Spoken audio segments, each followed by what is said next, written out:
Joined by a couple of colleagues who are also a couple of former Secretaries of State who will now introduce themselves and anything by way of a short introductory statement. And we'll start with you, Mr. Carmichael. Thank you very much, Mr. Chairman, and thank you for the invitation to attend here. And we have watched the proceedings thus far with interest. I think this is an interesting and a very timely investigation for the committee to be having. Having been part of the movement to see the creation of a Scottish Parliament in 1997 with the colleagues in the Labour Party, the churches, local authorities through the Constitutional Convention, having then been part of the discussions around the setting up of the Calman Commission, which led to the 2012 Scotland Act, and then the Smith Commission, which led to the 2016 Scotland Act. I think it demonstrates what I believe, although Des Brown always disputes this, that Donald Dewar described devolution as a process rather than as an event. And of course it's inevitably going to always be like that, because devolution within the United Kingdom will be asymmetric, inevitably, because of the relative sizes of the constituent parts of the United Kingdom. Personally, although I've always been a supporter of devolution, I am by instinct a federalist, and I think, as I look around my family in all parts of the United Kingdom, that there are still my family in England are as badly served by a highly centralised model of government from Whitehall as anybody in Scotland ever was. So I think hopefully that is a process that will continue and will bring to other parts of the United Kingdom the benefits that we have had. It's also interesting to observe how it has developed in Scotland, in Wales, and of course in Northern Ireland then, which has had different routes for its devolved assembly. But as the changes come, I think the existence and the operation of the process becomes more important. Sometimes you can get by just on personalities working well together, but if that doesn't happen, then you find that the process becomes more important. And there's always a balance to be struck there. There is a risk that you end up in process for the sake of process, so it's got to be driven by the outcome. And of course, in recent years, we've had Brexit, and that does bring some areas where there needs to be perhaps a fresh look at things. I think about the question of agricultural support payments, for example. We came out with the European Common Agricultural Policy, and now effectively really what we need is a United Kingdom Common Agricultural Policy, because you have policy going in different directions and at different rates in different parts of the United Kingdom. And personally, I think it is not satisfactory that DEFRA, for example, should hold the ring for the United Kingdom as a whole while still prosecuting England's case. So we need to find some mechanism for dealing with that sort of issue. And of course, there's still the question of finance. So Scotland, in terms of agricultural support payments, gets something in the region of 17% of what the United Kingdom as a whole has. But that begs two questions. 17% of what? And secondly, what do you do when the world changes? You've seen already the impact of Ukraine pushing food security up the political agenda. So that 17% might work now because it's worked for quite some time, but it won't necessarily remain like that going ahead. So what I believe Donald Dewar referred to as a process rather than an event continues to change and to evolve, and as part of Scotland's voice at Westminster, I am fascinated to see how that goes, and I shall look forward with interest to seeing your own conclusions on it. Well, thank you ever so much for that. And Mr. Mundell. Well, thank you, Mr. Wishart, and it's a pleasure to appear again before this committee. I think the inquiry is timely. In May, it will be 25 years since the first elections to the Scottish Parliament. I was very honoured to be elected to that first Parliament as a regional member for the south of Scotland. I think from what I've seen of the evidence that the committee has taken, that its initial analysis that that period, the period from 99 through to 2007, didn't really see a full exploration of intergovernmental relations, because essentially matters were dealt with through internal Labour Party channels, and Gordon Brown at that point was obviously a very significant part of the government.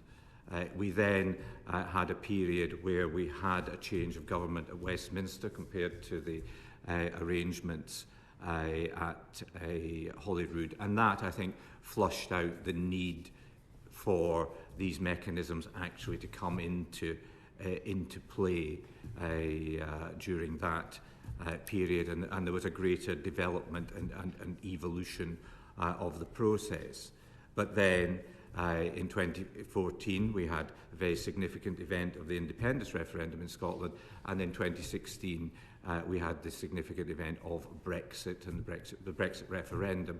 And I think those are two of the most impactful political events that have happened in our lifetimes, and therefore it is inevitable that those events put any mechanism or process that's in place to the ultimate test. Excellent, and thank you both ever so much for your the comments. Almost feel like we don't need to ask any more questions now, but we'll give it a bash. Just first of all, you both shared the Scotland office for a couple of years, obviously. And David, you were under Parliamentary state. Did you get on well together when you were sharing an office, given different parties? Before and since. I mean, we have our differences, but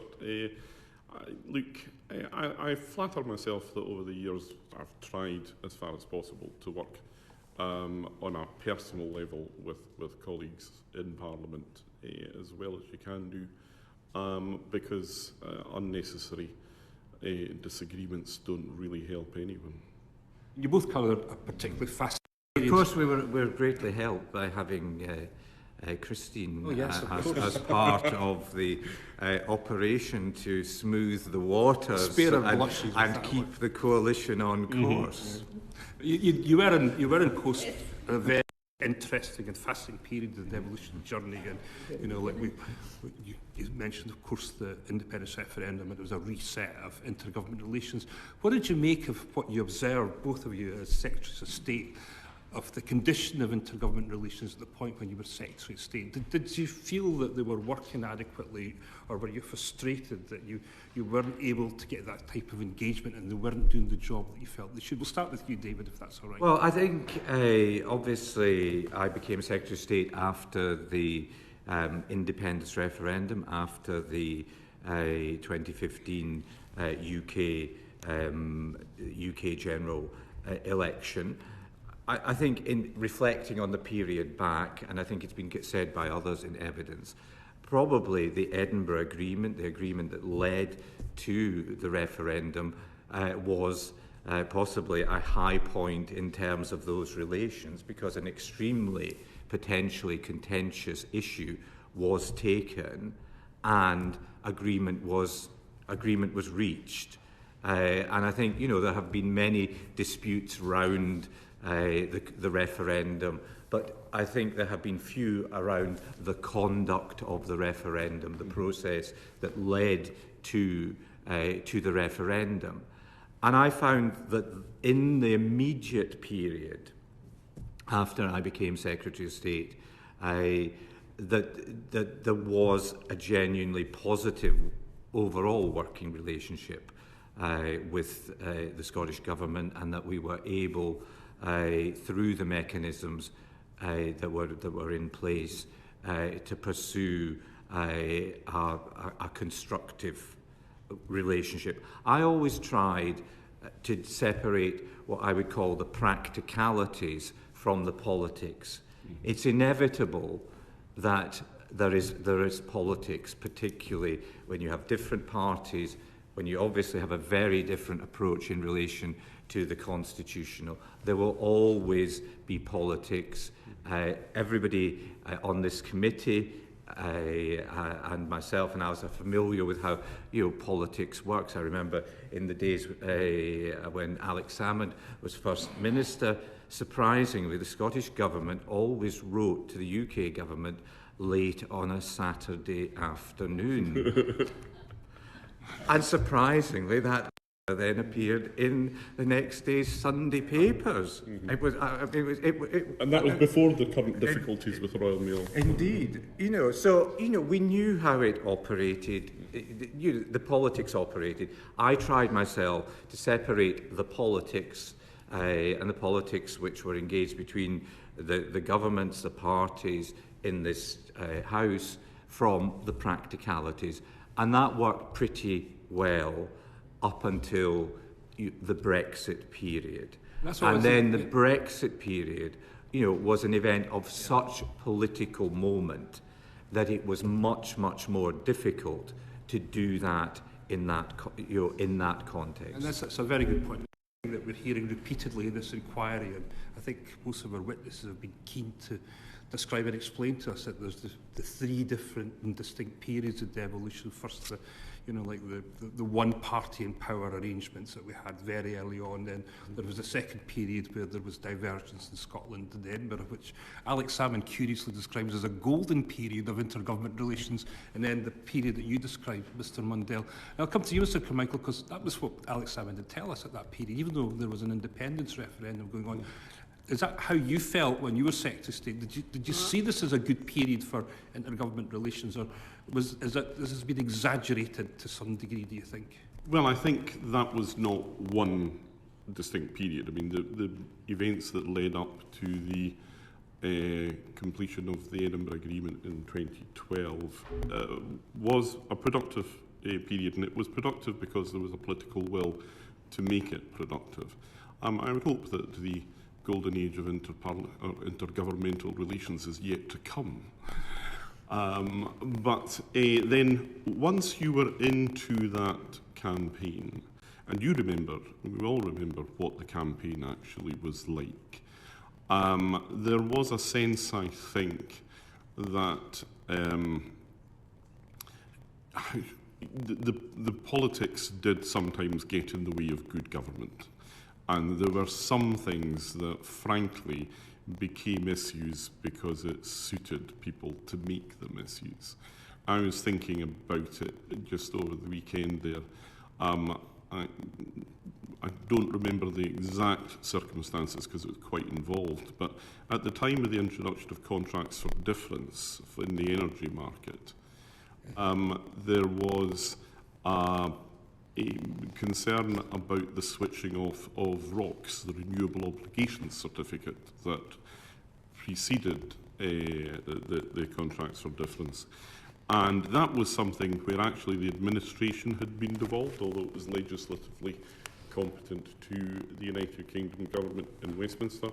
And I remember the frustration that many in government here had, that the then Energy Minister in Scotland would say, yes, of course, we're going to do this so it can all be done in lockstep, but somehow or another it never quite happened. And I can't remember actually whether or not the administrative devolution was withdrawn or whether it was eventually resolved. But something like that really should be an administrative detail that would be dealt with by officials, suddenly becomes embroiled in the political level with ministers and spads and goodness knows who else. But look, we are charged as members of Parliament and as ministers to run government, but at the same time we are politicians. These tensions are always going to arise, and I think as a whole, the whole process of that referendum was quite an achievement for everyone, and I think that history will judge it as a positive exercise. Is that your experience, Mr Mundell, generally good relationships during that? Is it, yes, I mean, obviously there were individual issues that came up and the Scottish Government would would want to put themselves in a favourable light and the UK Government in an unfavourable light. Part of the job that Alistair and I did was to ensure that the facts were available and that we weren't acting in an unfavourable light. But it wasn't as intense then as I think it became, in a sense of Scottish Government good, Westminster Government bad, which did, I think, develop in subsequent years. What we were trying to do was we were trying to, as I say, work in the most constructive way that we could. I think that we did want to develop good personal relationships. I was in a fortunate position, having been a member of the Scottish Parliament, that I had worked in Holyrood with Nicola Sturgeon, with John Swinney, Alec Neil, Rosanna Cunningham, the people who were the principal ministers in the Scottish Government. So it was always possible in those periods. Can you just focus on that, because this is something that's come out again quite powerfully in a lot of the evidence that we've acquired. It was all about the personalities. If the people were able to get on, there was more of a productive outcome in terms of working together. And sometimes when the personalities didn't get on, it challenged the structures just that little bit more, and the structures became more important to be able to accommodate those different opinions. Do you think we've got it about right in terms of the structures that's in place to accommodate if people don't get on, differences in personalities, when you look at what we've got just now? Well, I think obviously the process has evolved. I think if there are, fundamental differences between individuals and personality clashes, that's not going to be straightforward to accommodate, because a large part of politics is about relationships. It is about doing deals, if you want to put it that way, reaching accommodations, about having trust and respect. So the relationships are, the relationships are important. I felt I had a particularly good relationship with Mr. Swinney, for example, that if we did get into a dead end, that we could have a frank discussion about whether it was possible to get out of it. Sometimes it wasn't possible to get out of it because the politics of the situation were were insurmountable. But we could have, a frank discussion about the situation, and I found that very positive. I don't know if he referenced it in his evidence, but Alex Salmond had a very good relationship with George Osborne, and during that period of government, that was an important way of being able to discuss issues and concerns. How do you value that? I think that political will is a big part of this. I think back to my time in the Scotland office, I inherited a joint working party which Angela Constance and I co-chaired. Our Secretaries of State will now introduce themselves and anything by way of a short introductory statement, and we'll start with you, Mr. Carmichael. Thank you very much, Mr. Chairman, and thank you for the invitation to attend here. And we have watched the proceedings thus far with interest. I think this is an interesting and a very timely investigation for the committee to be having. Having been part of the movement to see the creation of a Scottish Parliament in 1997 with the colleagues in the Labour Party, the churches, local authorities, through the Constitutional Convention, having then been part of the discussions around the setting up of the Calman Commission, which led to the 2012 Scotland Act, and then the Smith Commission, which led to the 2016 Scotland Act. I think it demonstrates what I believe, although Des Brown always disputes this, that Donald Dewar described devolution as a process rather than as an event. And of course, it's inevitably going to always be like that, because devolution within the United Kingdom will be asymmetric. inevitably because of the relative sizes of the constituent parts of the United Kingdom. Personally, although I've always been a supporter of devolution, I am by instinct a federalist, and I think, as I look around my family in all parts of the United Kingdom, that there are still my family in England are as badly served by a highly centralised model of government from Whitehall as anybody in Scotland ever was. So I think hopefully that is a process that will continue and will bring to the other parts of the United Kingdom the benefits that we have had. It's also interesting to observe how it has developed in Scotland, in Wales, and of course in Northern Ireland then, which has had different routes for its devolved assembly. But as the changes come, I think the existence and the operation of the process becomes more important. Sometimes you can get by just on personalities working well together, but if that doesn't happen, then you find that the process becomes more important. And there's always a balance to be struck there. There is a risk that you end up in process for the sake of process, so it's got to be driven by the outcome. And of course, in recent years, we've had Brexit, and that does bring some areas where there needs to be perhaps a fresh look at things. I think about the question of agricultural support payments, for example. We came out with the European Common Agricultural Policy, and now effectively really what we need is a United Kingdom Common Agricultural Policy, because you have policy going in different directions and at different rates in different parts of the United Kingdom. And personally, I think it is not satisfactory that DEFRA, for example, should hold the ring for the United Kingdom as a whole while still prosecuting England's case. So we need to find some mechanism for dealing with that sort of issue. And of course, there's still the question of finance. So Scotland, in terms of agricultural support payments, gets something in the region of 17% of what the United Kingdom as a whole has. But that begs two questions. 17% of what? And secondly, what do you do when the world changes? You've seen already the impact of Ukraine pushing food security up the political agenda.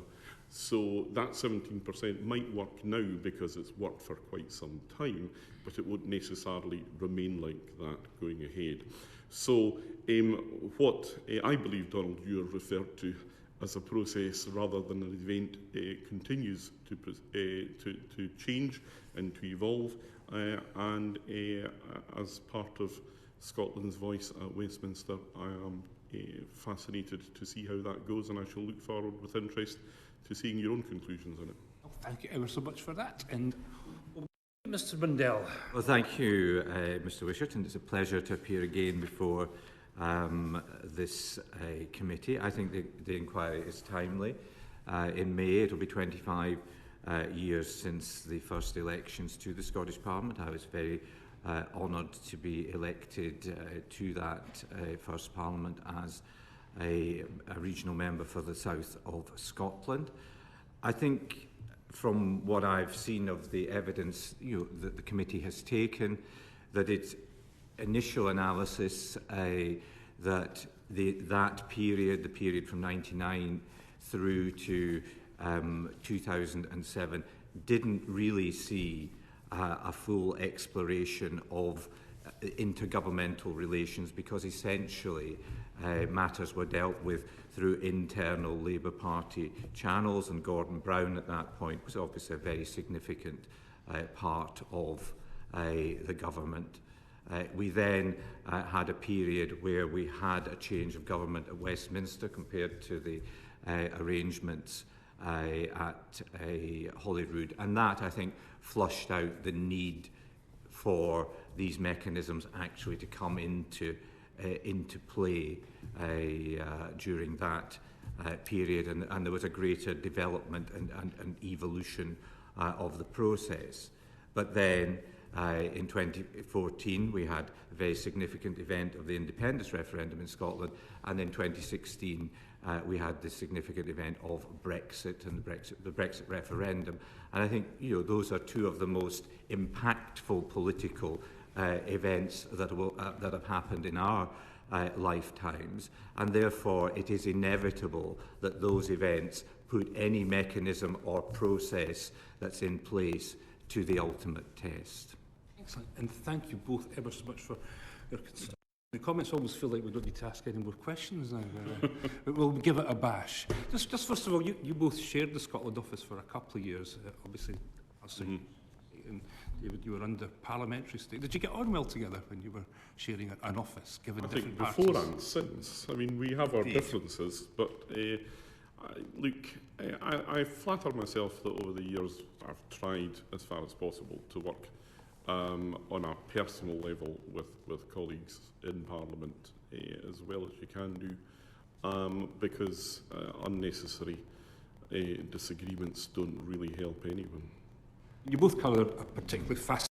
Of course, we were greatly helped by having Christine as part of the operation to smooth the waters and keep the coalition on course. You were in Coast a very interesting and fascinating period of the devolution journey, and like you mentioned, of course, the independence referendum, and it was a reset of intergovernmental relations. What did you make of what you observed, both of you as Secretaries of State, of the condition of intergovernmental relations at the point when you were Secretary of State? Did you feel that they were working adequately, or were you frustrated that you weren't able to get that type of engagement and they weren't doing the job that you felt they should? We'll start with you, David, if that's all right. Well, I think obviously I became Secretary of State after the independence referendum, after the 2015 UK general election. I think in reflecting on the period back, and I think it's been said by others in evidence, probably the Edinburgh Agreement, the agreement that led to the referendum, was possibly a high point in terms of those relations, because an extremely potentially contentious issue was taken and agreement was reached. And I think there have been many disputes around the referendum, but I think there have been few around the conduct of the referendum, the process that led to the referendum. And I found that in the immediate period after I became Secretary of State, that there was a genuinely positive overall working relationship with the Scottish Government, and that we were able, through the mechanisms that were in place, to pursue a constructive relationship. I always tried to separate what I would call the practicalities from the politics. It's inevitable that there is politics, particularly when you have different parties, when you obviously have a very different approach in relation to the constitutional. There will always be politics. Everybody on this committee and myself and others are familiar with how politics works. I remember in the days when Alex Salmond was First Minister, surprisingly, the Scottish Government always wrote to the UK Government late on a Saturday afternoon. And surprisingly, that then appeared in the next day's Sunday papers. Mm-hmm. And that was before the current difficulties with Royal Mail. Indeed. So we knew how it operated, the politics operated. I tried myself to separate the politics and the politics which were engaged between the governments, the parties in this House, from the practicalities. And that worked pretty well up until the Brexit period. And then the Brexit period, was an event of such political moment that it was much, much more difficult to do that in that context. And that's a very good point.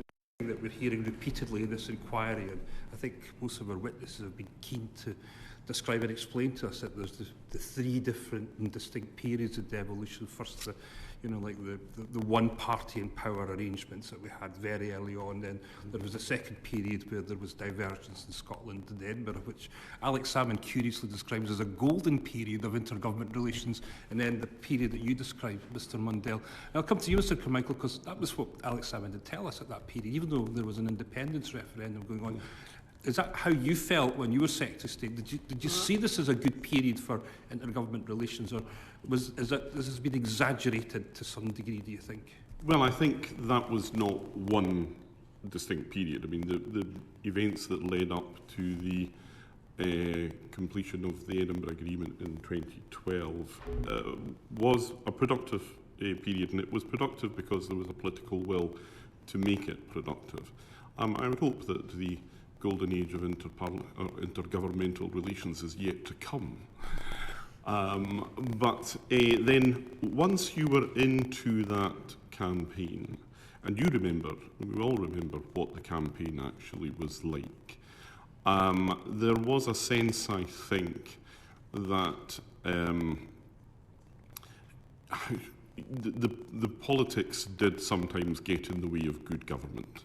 And there were some things that, frankly, became issues because it suited people to make them issues. I was thinking about it just over the weekend there. I don't remember the exact circumstances because it was quite involved, but at the time of the introduction of contracts for difference in the energy market, there was a concern about the switching off of ROCs, the Renewable Obligations Certificate that preceded the contracts for difference. And that was something where actually the administration had been devolved, although it was legislatively competent to the United Kingdom government in Westminster. And I remember the frustration that many in government here had, that the then Energy Minister in Scotland would say, yes, of course, we're going to do this so it can all be done in lockstep, but somehow or another it never quite happened. And I can't remember actually whether or not the administrative devolution was withdrawn or whether it was eventually resolved. But something like that really should be an administrative detail that would be dealt with by officials, suddenly becomes embroiled in the political level with ministers and SPADs and goodness knows who else. But look, we are charged as members of Parliament and as ministers to run government, but at the same time we are politicians. These tensions are always going to arise, and I think as a whole, the whole process of that referendum was quite an achievement for everyone, and I think that history will judge it as a positive exercise. Is that your experience, Mr Mundell, generally good relationships during that? Is it, yes, I mean, obviously there were individual issues that came up, and the Scottish Government would want to put themselves in a favourable light, and the UK Government in an unfavourable light. Part of the job that Alistair and I did was to ensure that the facts were available and that we weren't acting in an unfavourable light. But it wasn't as intense then as I think it became, in a sense of Scottish Government good, Westminster Government bad, which did, I think, develop in subsequent years. What we were trying to do was we were trying to, as I say, work in the most constructive way that we could. I think that we did want to develop good personal relationships.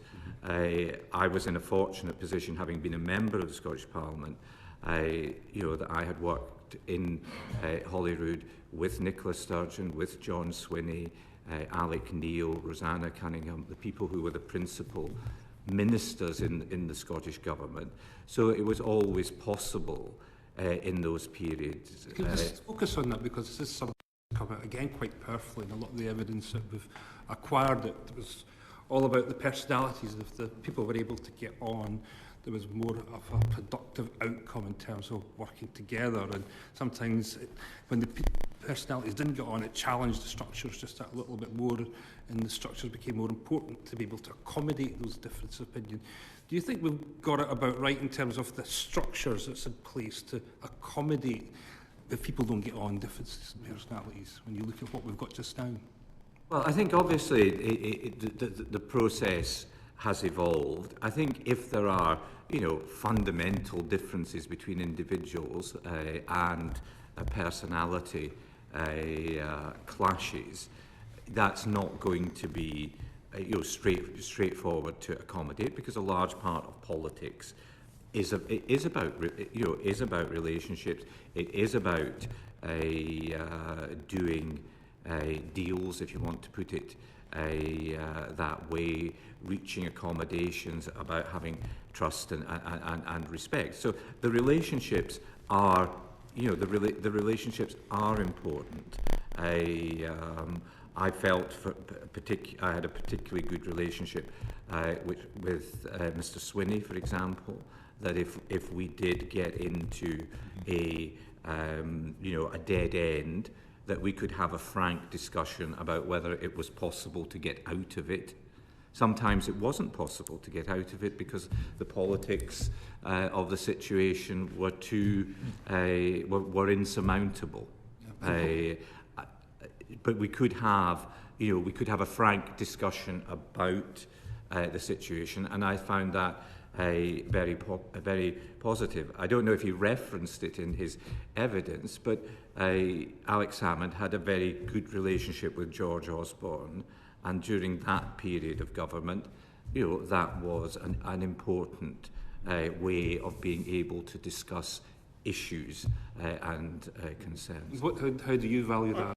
I think that political will is a big part of this. I think back to my time in the Scotland office, I inherited a joint working party which Angela Constance and I co-chaired, which was productive, and it did work well.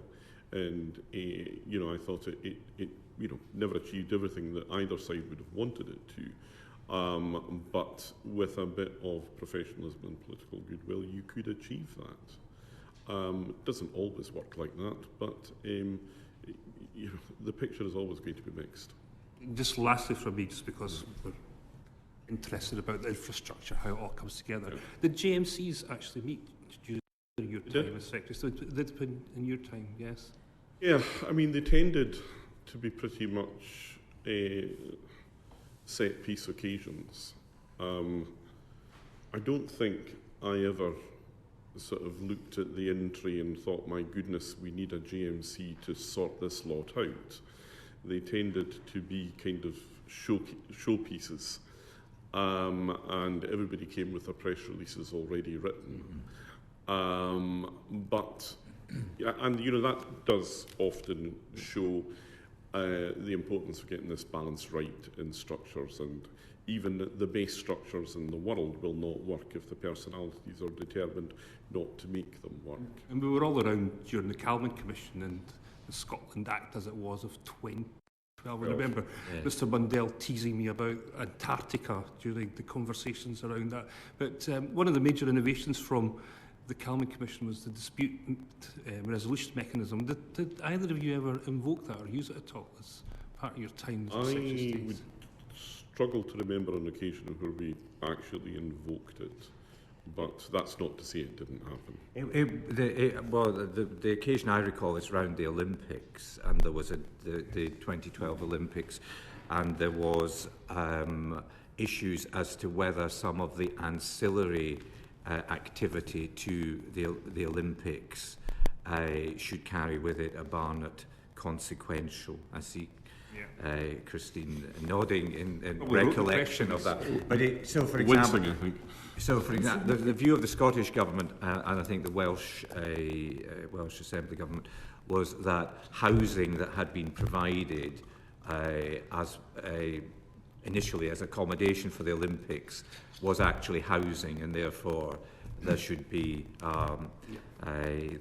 yes. Thank you. And we move over to Christine Jardine. Christine.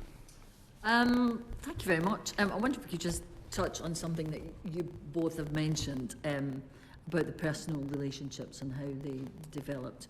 And David Cameron, while he was Prime Minister, did, we understand, take the time to build personal relationships with the First Minister, one-to-one meetings without officials present. If I can ask you both individually, did you observe that and what the effect of that was on the relationship? How important was that pre-2012 to building up what Alex Salmond has, with no hyperbole at all, referred to as a golden age? You would have seen that more closely. I was toiling in the Whip's office at that time. Yes, well, it doesn't surprise me that Alex Salmond would feel that he'd been part of a golden age. I think, as I said, there were strong relationships. George Osborne had a very strong relationship with Mr. Salmond, David Cameron was very respectful of Mr. Salmond and respectful of the fact that Mr. Salmond had achieved a majority in the 2011 election, and therefore that was the basis on which to take forward referendum discussions. So I think I think across the piece, and I think it was David Cameron's style in relation to a range of matters that he was involved in government. Was to engage with those whom he was dealing with. I mean, some people were easier to engage with others, but I think what he did, he came into office on the basis of what we had said in the 2010 manifesto about wishing to pursue a respect agenda with the devolved administrations, and I believe he did deliver on that. Mm-hmm.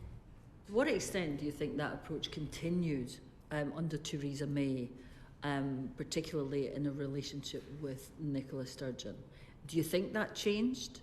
And if so, why? Well, I can only give my own observation. I think my first impression was that Nicola Sturgeon and Theresa May had a mutual respect because there were two. Theresa was the second woman Prime Minister and Nicola was the first woman First Minister of Scotland. So I think there was a mutual respect. But I think there is no doubt that over the period of time that Nicola Sturgeon was First Minister of Scotland, she became much more difficult to deal with. When I was a minister, I feel I worked quite effectively with her, even on very contentious issues. For example, there was an issue to make changes to discretionary housing payments in Scotland to accommodate the so-called bedroom tax, and I worked closely with Nicola on that, and that was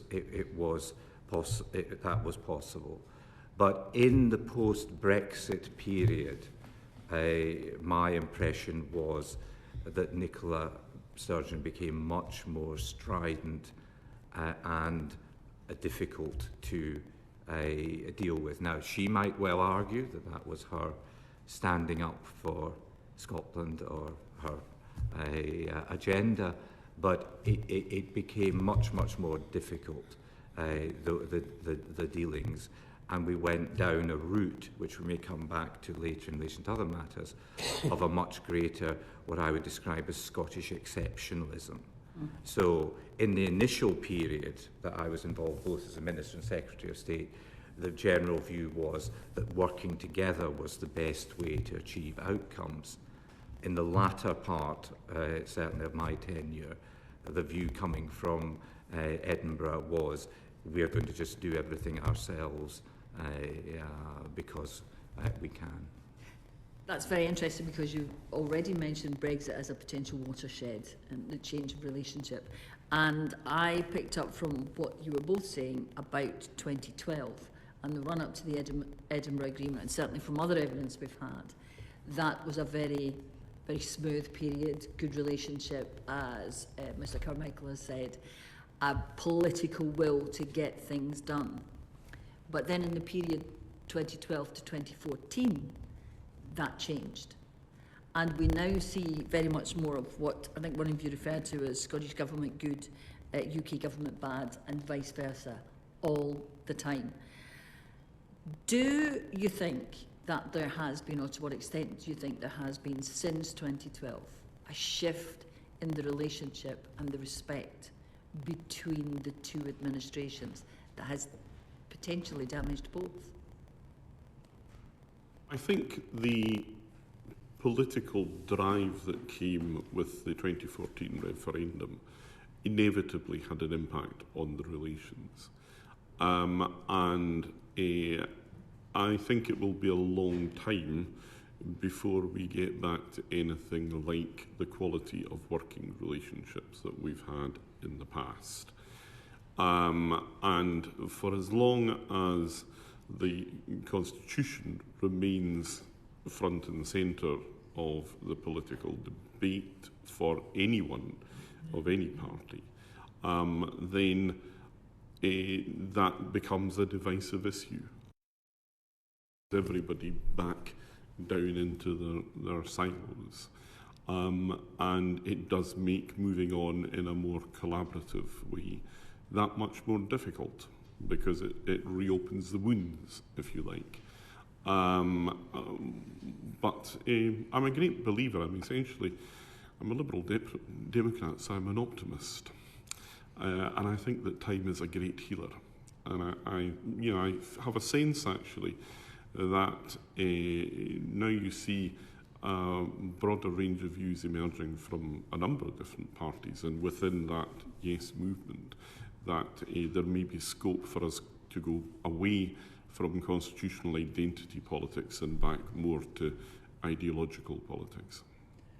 I think there was, on reflection now, certainly in Whitehall, a naive expectation that it would be possible to move on after the referendum.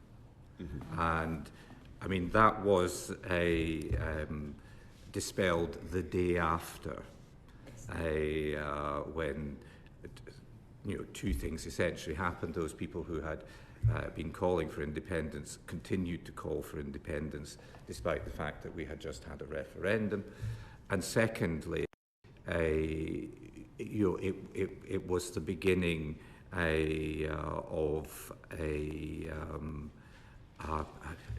of this period of sort of conspiracy theory and open mistrust, because I think, as you may recall, as part of the so-called vow, the government had agreed to table a motion in Parliament, but because Parliament wasn't sitting, it wasn't possible to table the motion.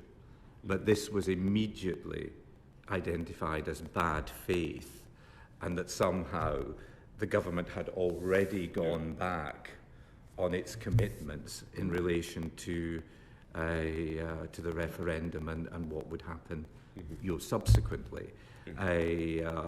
But I do think that probably the Whitehall machine was naive in thinking that the referendum would be definitive, we would move on and not discuss these issues subsequently.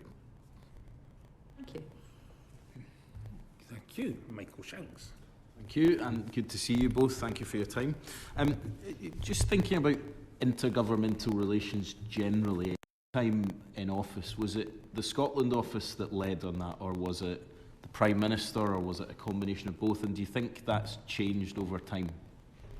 It was a combination, frankly, because you would have the discussion within government about whatever the issue was, and then you would decide how best to approach it. Would it be something where you would want the initiative to be seen to be coming from the Scotland office, or seen to be coming from the Prime Minister, or from Treasury, or wherever else it was going to be.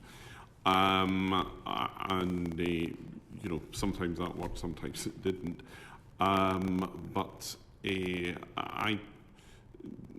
You know, the Scotland office was quite an important part of that whole matrix there, because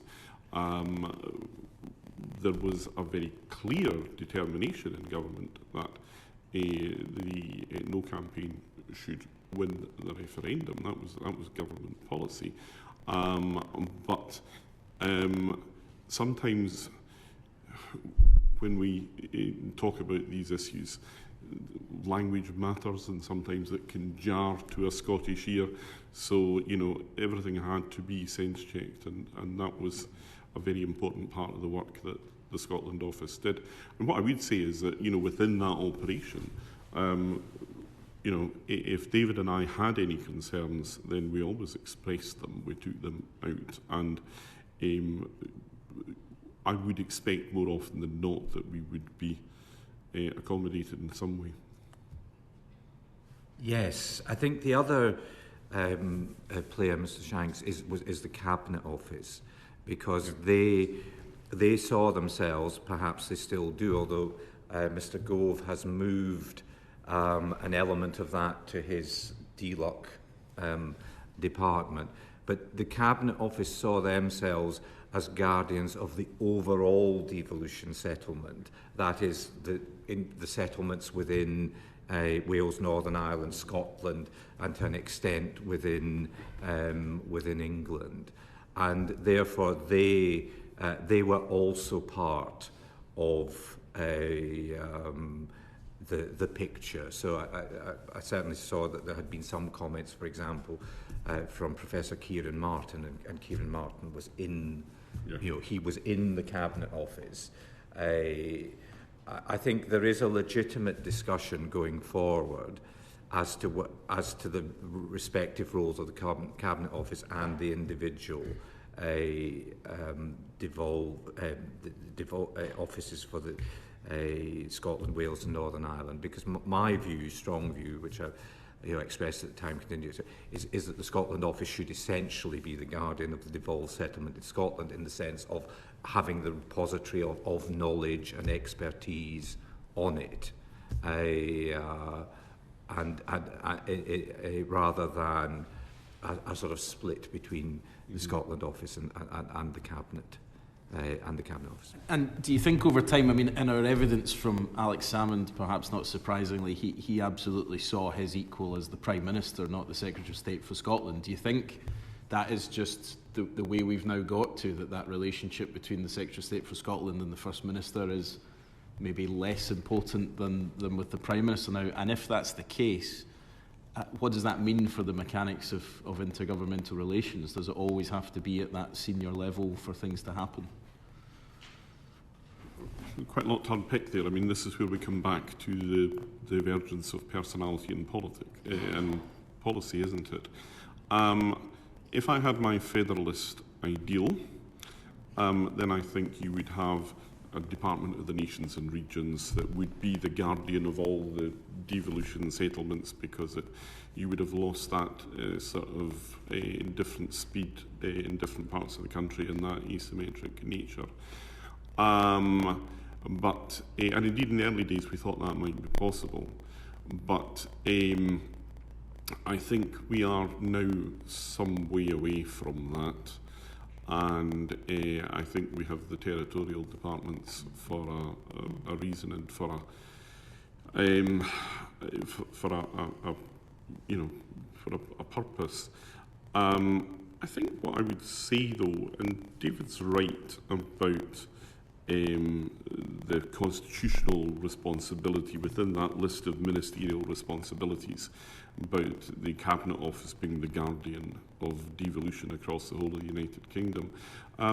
That's something that actually should be the concern of every department. And I think, you know, that should be the thread that runs through the every aspect of government policy, and it shouldn't just be left to one department to say, oh, but remember that we've got a devolved settlement here. And, you know, sometimes that's the case, sometimes not. In the early days, actually, there was a mindset in Whitehall that when you asked something about Scotland, the sort of stock response was, oh no, we don't deal with Scotland anymore, it's devolved.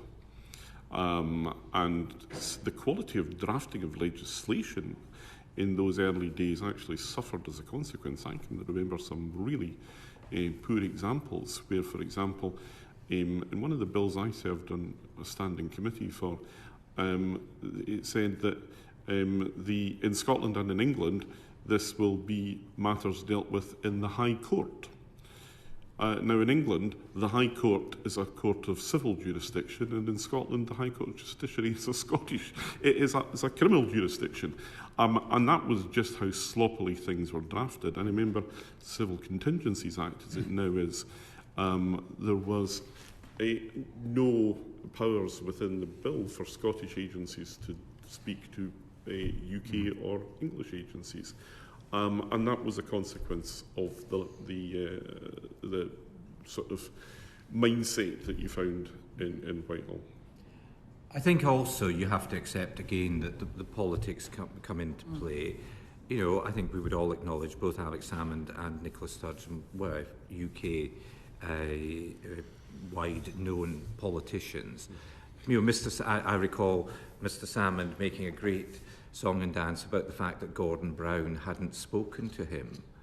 And, you know, it was therefore... Tony Blair could probably have done the same, in fairness. It therefore was a thing, you know, and therefore Scotland was being done down because Gordon Brown hadn't spoken to Alex Salmond. So there was always a degree, you know, there was always a degree of politics in it. And my impression was always that the Prime Minister, both Prime Ministers I served under, would always speak to the First Minister if there was a matter of import in relation to Scotland being raised, and there was never any level of access. If it was, as in 2017, you know, Nicola Sturgeon's request for Section 30 powers to have another independence referendum, then that was clearly a political matter and would be dealt with in a slightly different way. But if there was some major event, a significant issue in Scotland, then the Prime Minister was always accessible for the First Minister. Before you do, I think, Christy, do you want to comment on this point? Is that all right? Yeah, okay. Sorry, Michael. Just on the personality, because whoever we're getting evidence from, it always seems to come back to this. And you said earlier, Mr. Carmichael, that, you know, the best structures in the world mean nothing if people aren't willing to make it work. Do you think we have got to a point now where those relationships have broken down, where there just isn't that mutual trust at all anymore? And partly because we've got two governments in Scotland and in the UK that just don't actually seem to want devolution to work. What do you think the route is out of that? Well, I was, like Mr. Carmichael, I was reflecting over the weekend, and I think, you know, we talked about earlier how perhaps the Scottish devolution settlement hadn't, you know, bedded in as much during the initial period. But, I mean, we've got an example in the United States where they've had a system for over 200 years. And it still if there are significant political differences, it still brings the system to effectively a halt, and they have these shutdowns. So I think ultimately it is hard it's always going to be hard where there are diametrically opposed views. There are political benefits, perceived or otherwise, of creating a dispute. Then it's always going to be difficult to get a way through whatever processes that you have in place. And, you know, I hope in those circumstances that it's then incumbent on those involved actually just to take a step beyond the immediate political priority and look for what is actually in everyone's best interests.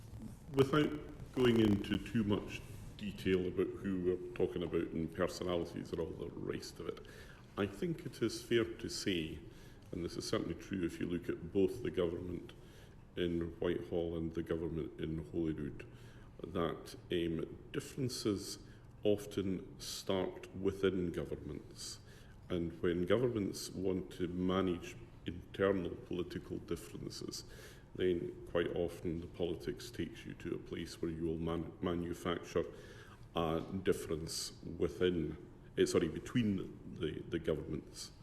And I suspect that historians, when they come to write the story of British politics 2023-24, will identify that as having been a characteristic of how things proceeded at this time. Christine, did you want to come back in? Yes, it was just something that occurred to me, which was this period of difficulty between the two governments, the sort of increasing difficulty after 2012. Alistair, you touched on the fact that it's become all about the politics of identity. We were very proud in Scotland in the first 10 years of devolution that we moved away from a traditional two-party model, three-party model, and we had this rainbow parliament in 2003 to 2007. And then we went much more back into a structured party dynamic, set along very firm lines, which became even more entrenched with the independence referendum, since which time it has been really the only issue of debate between the two governments of any note. Everything else has almost seemed to be subsidiary to that. As we near the end of both parliaments, and there is a potential for change, do you think we're about to move into a different age where we will accept that the devolution settlement is the will of the people and start to work more positively again? Are you optimistic about that? Referring to my earlier comments on the subject of optimism. That will depend on the outcome of the elections across the United Kingdom and in Scotland as a whole. I hope it would, because I don't see devolution as something to be frightened of, and I don't see it as something that is a staging post to something else.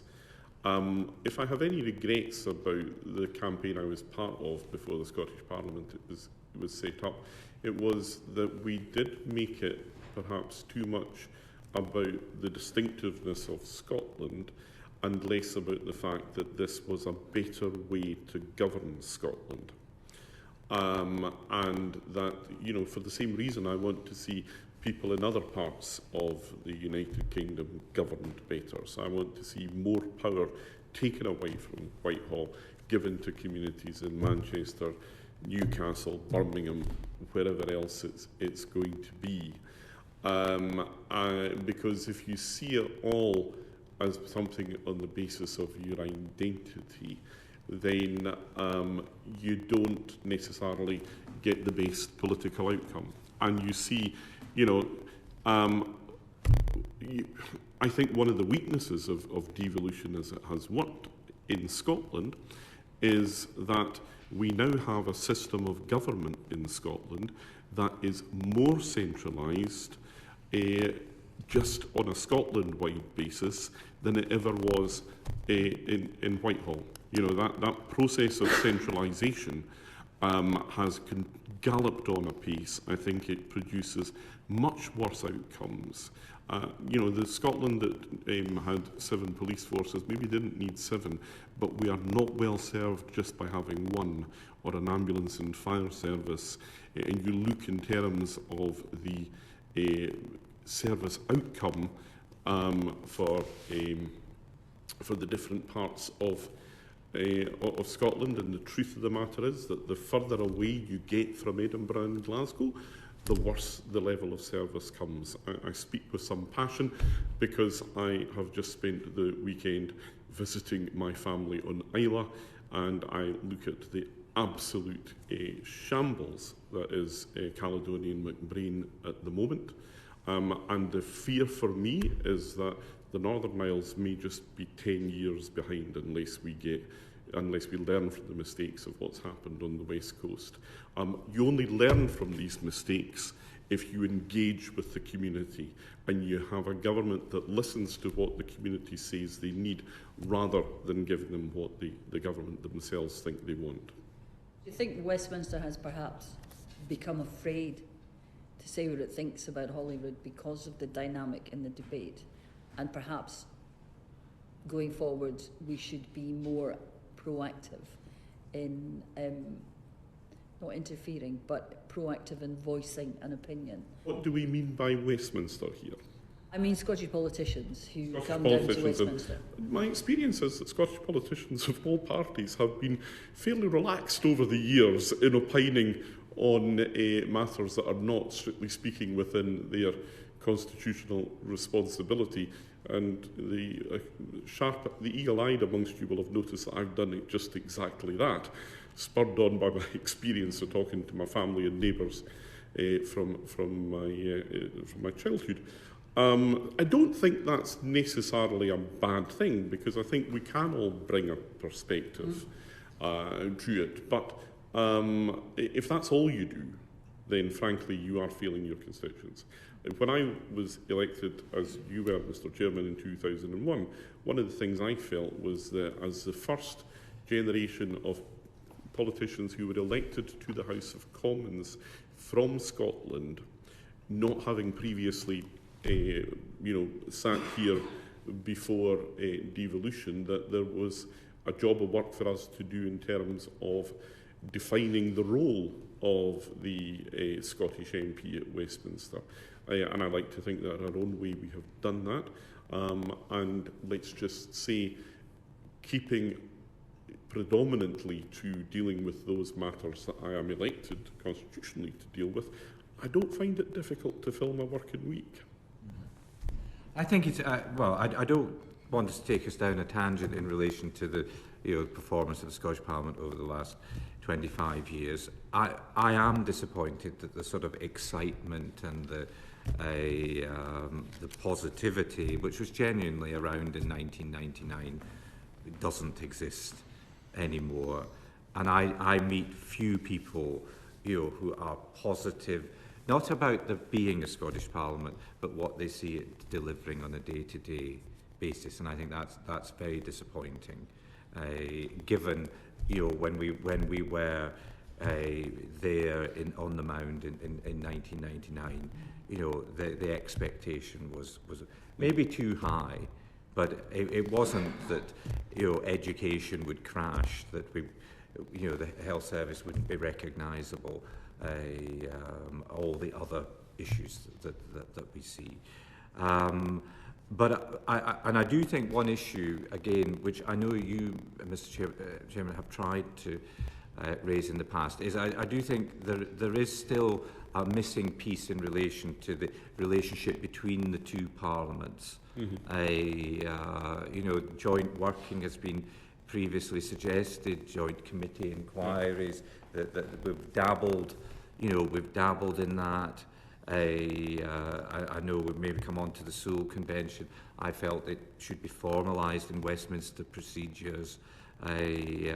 That there is a missing part, actually, even in the intergovernmental side of things, in terms of the working together of MPs, MSPs. I mean, obviously, Mr. Ross is in a unique position at this time to straddle both parliaments. But I think, I think that even in terms of accountability for intergovernmental relations, that lack of joined-upness by the Parliament isn't quite effective, because in some of the discussions, I remember particularly discussions which involved Mr. Russell around the European matters, I would report back that we'd had a very positive discussion. Mr. Russell would report back that the end of the world was nigh because of the malfeasance of the UK government. But we weren't both put up together to actually, by respective colleagues, to find out where the position was. It's not been for the lack of effort from this committee to try and forge those joint working arrangements. Which I acknowledge. I mean, I acknowledge that you yourself have tried to do a great deal. Grateful for that acknowledgement, but it's also surprising given that there's now joint responsibilities and a whole range of social security related issues and other matters which are now within joint responsibility, Scottish Government and Westminster. Perhaps that's something for a successor committee to look at in the new session of Parliament to see if these links could be formalised and perhaps put in place a little bit more vigorously. But I want to come back to the job that both you guys held, and it's surprising that we've received so little attention to the role of the Scotland Office throughout the 25 years. And I think it changed quite dramatically from our early days, 2001, where we were still getting used to devolution, what the Scotland Office has become. And of course, when this committee looked at constitutional arrangements a few years ago, we suggested that the Scotland Office should perhaps be reviewed, and I think we proposed that a place in the Cabinet that was for all the nations in the UK would probably be a preferable outcome for the management of constitutional affairs. I know that was something that you supported, Mr Carmichael, before you got your feet under the table in Dover House. But is the Scotland Office imperative, do you think, to the ongoing arrangements of devolution? I mean, would we be able to live without it, as you presumed back in 2007? I think it would have been an act of recklessness to get rid of it in 2013, when, as you so delicately put it, my feet went under the table in Dover House. In the early days, it struggled. I think all the territorial offices did. Again, over the weekend, I remember some enterprising journalist putting in an FOI request for Helen Liddell's diary when she was Secretary of State for Scotland, and the story of the week was that she had, I think, an hour or two every Wednesday taking French lessons. And we all had good fun with that sort of knockabout sort of thing. The government of the day struggled with it in exactly the same way. The Scotland Office was folded in at different points with Northern Ireland, with transport, I think defence, and that illustrated rather well the way in which it struggled to assert its place in Whitehall.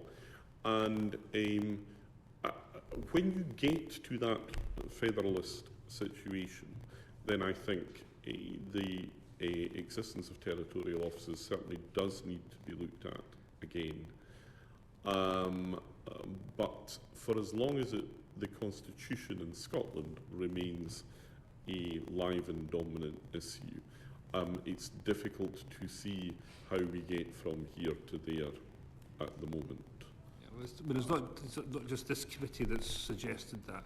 PACAC, when they looked at 2018, say the exact same things. And we did have Douglas Alexander and Des Brown at this committee who shared the responsibility as Secretary of State for Scotland with other cabinet responsibilities. And that's because, you will remember, Mr Chairman, when we were both elected, people would say, well, do we really need MPs at Westminster anymore? Then, in fact, Tony Blair went off and started a war in Iraq, and people did see that actually there was a useful purpose in sending members of Parliament from Scotland to the House of Commons. And I think, that has developed over the years. I think when we do get to that point, though, of having the Office of Nations and Regions, whatever you're going to call it, then at that point it has to be constructed in such a way that if the constitutional issue ever comes to the fore again in the way that it was when we were both there in 2013, 14, 15, that we have a mechanism that is sufficiently plugged in to Scotland's civic life in Scotland, local government, the whole wider range of if I have any criticism of my sort of historic predecessors, is I think they left the stage of public life in Scotland too much. Weeks after I was appointed, I attended the silver medal final at the National Mod. And bear in mind, this was 2013, and devolution had been around since 1999. And Uncommon Gaelach told me that I was the first Westminster UK government minister to attend a session of the Royal National Mod since the advent of devolution. No, I agree that it's very important, and as part of the overall settlement that United Kingdom settlement, that Scotland has a voice at the cabinet table. It's very important. Now, as you say, I mean, during the Labour period in office, that was done in combination with other government departments, but of course, in the period in which Alistair and I served, the Scotland Office took forward two major constitutional bills in terms of both the Scotland Acts 2012 and 2016. There was a huge amount of work around Brexit and the subsequent arrangements, all of which I think, in my view, justified the role of the Scotland Office. And as Alistair said, part of the job is actually to be the face of the UK government in Scotland. And I didn't attend the mod, but I did visit and meet with every council leader in Scotland, because again they hadn't met with the UK government in immediately previous years, and whatever you sit on these issues, there are a lot of direct relationships between the UK government and local authorities in Scotland, and establishing those relationships, understanding what was possible, and leading, for example, in your own constituency to the very productive relationship with the council there that's led to the development of the museum and other positive things. And city deals and island deals and all the rest of it that we've seen in recent years has actually given a much greater force and purpose to the Scotland Office, which just wasn't there in the early days. Thank you. Sally Hart. Thank you, Chair, and good afternoon, gentlemen, and thank you for coming to visit us this afternoon. Just putting aside the political differences, I'm going to ask a question to David first about why would the UK's exit from the EU increase the complexity of the devolution settlement, and how did this affect the operation of intergovernmental relations post-2018? Well, it did so because a number of powers and responsibilities that had been previously exercised through the EU were returning to the United Kingdom, and we had to understand and evolve a basis on which those powers were taken forward, either at Westminster or within the Scottish Parliament. And there was a huge list of such powers. I think it was about 155. Others will be able to validate that. But there was a very large number of powers, responsibilities, changes to the existing arrangements that had to be negotiated through the system, and also within the context of other parts of the United Kingdom as well, as to how they would be dealt with in Wales, Northern Ireland. So I remember, when we were having conversations in our select committees and listening to, I suppose it would have been Nicola Sturgeon at the time, the UK government was accused of taking away and grabbing powers back from Scotland, but they were never in Scotland in the first place. It was, there weren't automatically powers that would have been given, and it was a question of how to look at how to govern on a common framework. Is that... Yes, but I mean, I'm afraid that it goes back to your initial question about setting the politics aside. I'm afraid the politics couldn't be set aside. And I wouldn't wish to accuse the chairman, but I remember one session of Scottish Questions where 8 SNP MPs stood up to demand that the power grab be reversed and all these powers that were being grabbed. Of course, I mean, subsequent reflection would demonstrate that there were no such powers that were grabbed.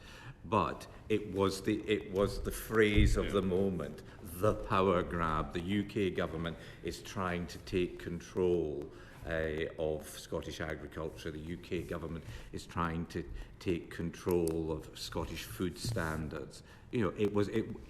I'm afraid it's an example of what became an entirely political environment, and it's very difficult in that environment to explain a highly technical issue against just a blanket power grab narrative. Yeah. And that was the backdrop, I'm afraid, of that period. But a lot of diligent work, it has to be said, by civil servants in both Edinburgh and in Whitehall, took many of those really complicated issues forward, issues about what chemicals could be in paint and what food colourings or a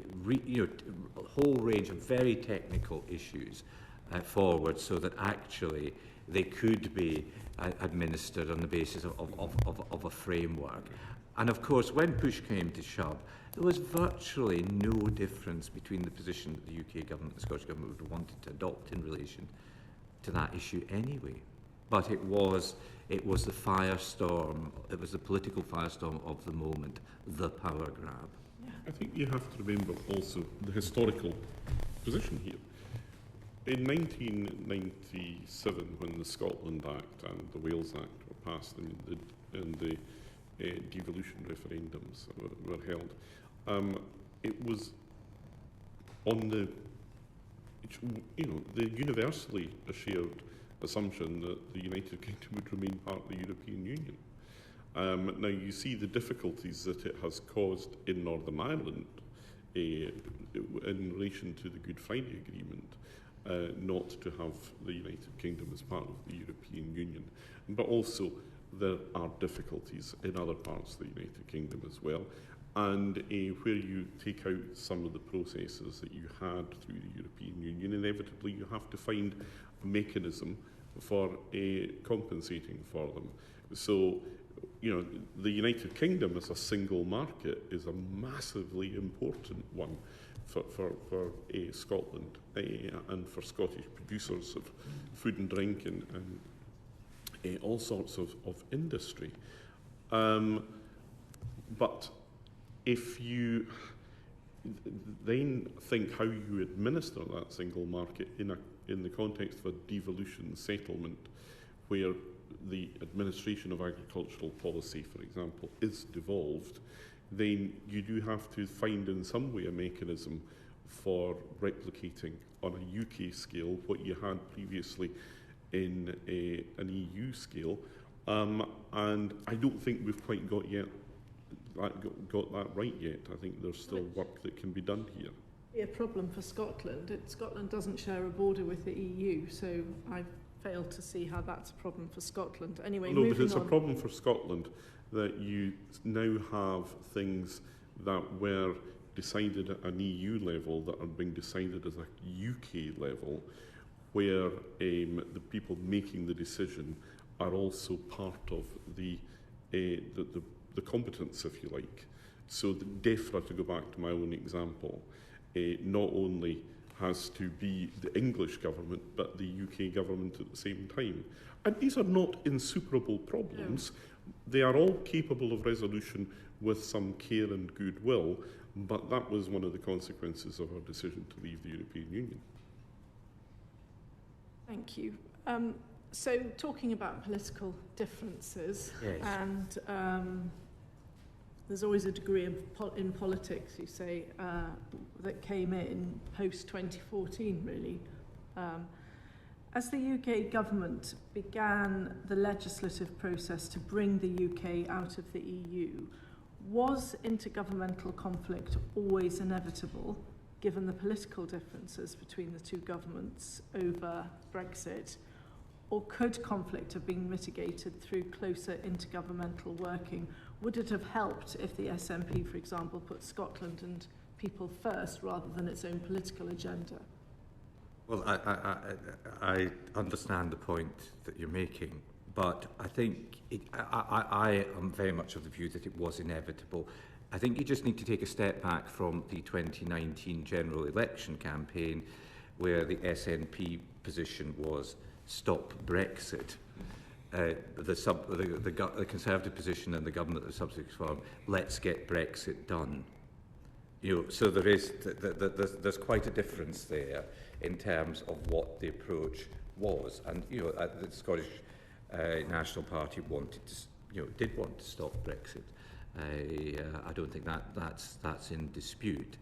I think it became clear that the process of discussion as to how we left Brexit was seen by some as a way of stopping Brexit by just being as obstructive and as unhelpful as possible. And my own reflection on what changed in the discussions is that Mike Russell in particular, who led many of the discussions, ultimately didn't have the authority in these discussions to actually reach agreements. And we, on a number of occasions, we felt we had reached an agreement, and Mr. Russell returned to Edinburgh, I think, to find that what he thought he might be able to agree couldn't be agreed because that was not politically expedient. And therefore, it was a very political time. And that, that was a huge challenge. And we also, I think, if we're, being frank, as I'm sure you'd want me, Mr. Wishart, if you recall in that Parliament, the government didn't have a majority. And that was quite challenging for any discussion that we had with the devolved administrations, because we could not, the UK government could not necessarily ourselves also deliver what might have been discussed or agreed, because it might not be possible to get it through Parliament. And that is a very challenging environment in which to be working. And if you then throw in a good dose of politics, it makes it even more difficult. I'll come to you, Alistair, in a minute, but just taking up, following on from that, the Withdrawal Act, or Withdrawal Yes. Bill in 2018, which was passed without the Scottish Government's consent. Do you think it should have had their consent? And how did you, as Secretary of State for Scotland, represent Scotland's interests within the UK government during that time? Well, part of my representing Scotland's interest was I believed that the Scottish Parliament should have the opportunity to debate the issue, because I felt it was important that everybody got their view on the record. But it became clear that for political reasons there was not going to be a legislative consent motion. In my view, and others may disagree, but in my view, that it fell within the not normally process, because this was an extraordinary event, in terms of those events contemplated by the devolution settlement. As Alistair said, I mean, in the initial settlement, Britain leaving the EU was not contemplated. So I felt that and believed that there was nothing inconsistent with having the opportunity to debate a sole motion, the motion being debated in the Scottish Parliament but not succeeding, but the government then reflecting on that and deciding that it could proceed anyway. I think one of the things that was more unfortunate, and actually touches into what we were touching on, Mr. Wishart, before, was that there was not actually enough time to debate that issue within this Parliament. And that was, I think, unfortunate. That was unfortunate at that time, that the government's view and why it concluded that it could proceed without the sole motion was not held up to sufficient account and scrutiny at the time. But I think within the spirit and the letter of the Sewell Convention or the legislative consent motion, we were right to take the decision we did. Thank you. And Alistair, putting aside your own party's position on the EU membership, and in the 2018 debate on the EU withdrawal bill, you said that there'd been a lack of good faith in the negotiations between our two governments, so between the UK and the Scottish government. How could good faith have been fostered between the governments? Do you think it could have been? You'll have to remind me the context. I'm sure it was sage words, but you're testing my recollection here. Let me just go back into my... It was to do with the debates, to do with the... it's going to take me some time to find it. Well, so. look, I mean, let's try and deal with it as well as we can. How does good faith work in politics? It makes all sorts of things possible. Goodwill, good faith allows people who genuinely want to find a solution actually then to go out and find it. And sometimes we manage to do that in politics, and sometimes we struggle to do it. The difficulty, I guess, is that when you have a constitutional issue, whether it's going to be Brexit or Scottish independence, then that becomes the focus of absolutely everything, and the end then starts to justify the means. So, and it is this question about the means that I'm afraid you often see that element of good faith diminishing. Let me just help the Secretary of State out here, because I've got the quotation. Sadly, I'm not any longer, but... it was during the 2018 emergency debate called by the SNP. Sorry, thank you, Chair. The EUW bill, and it was in the context of this debate is abject failure of the Scottish Government and United Kingdom to reach an agreement. It's apparent all who took from the outside there is a lack of good faith in negotiations between our two governments. These were the sage words that you... Sage words, indeed. I'm sure they stand the test of time, and in fact, I think probably in that context answered the question. Yeah. It would have been better if governments had been able to take the political heat out of the issue, but for a whole range of reasons, both to do with the support of the government in Westminster, then wanting to get Brexit done, as they said, and also the government in Edinburgh seeing getting Brexit done as being a lever that they could pull to make it easier to achieve Scottish independence. That's where you have that lack of good faith. If you want to look at the various issues, and I've touched on one already, then there are ways around these things. There are mechanisms that can be put in place. But actually, if it's more important for you to achieve your constitutional aim than it is to get a working mechanism that gives security and stability for the future for farmers and crofters, then that's, I'm afraid, where you get taken to. Or deliver on a decision that the public made, or the majority of the public, not in Scotland, but the UK in general. Thank you. I have one question that's not related to the EU, but to both of you. So, standing back and looking at the sort of devolution, whether it's mayoral or Scottish devolution,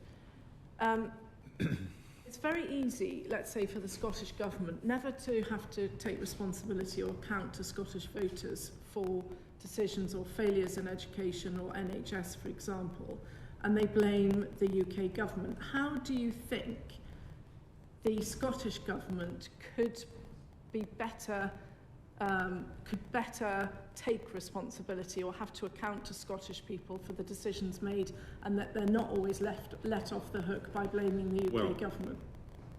You want to kick off? Well, I mean, obviously, if Mr Ross was leading the Scottish Government, it would be in a much better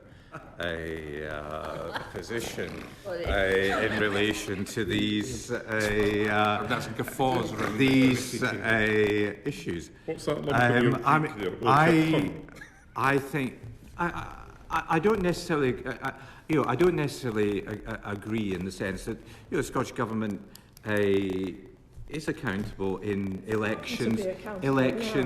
In Scotland, I think that the whole West, the whole Scottish Government good, Westminster Government bad, the whole it's all Westminster's, the pothole in my street is Westminster's fault. That has worn thin, and I think the public in Scotland, have seen through that and are demanding certainly from the people I speak to, to know how the decisions the Scottish Government have taken, why they've taken them, and what their agenda is compared to what people's real priorities are. Yeah.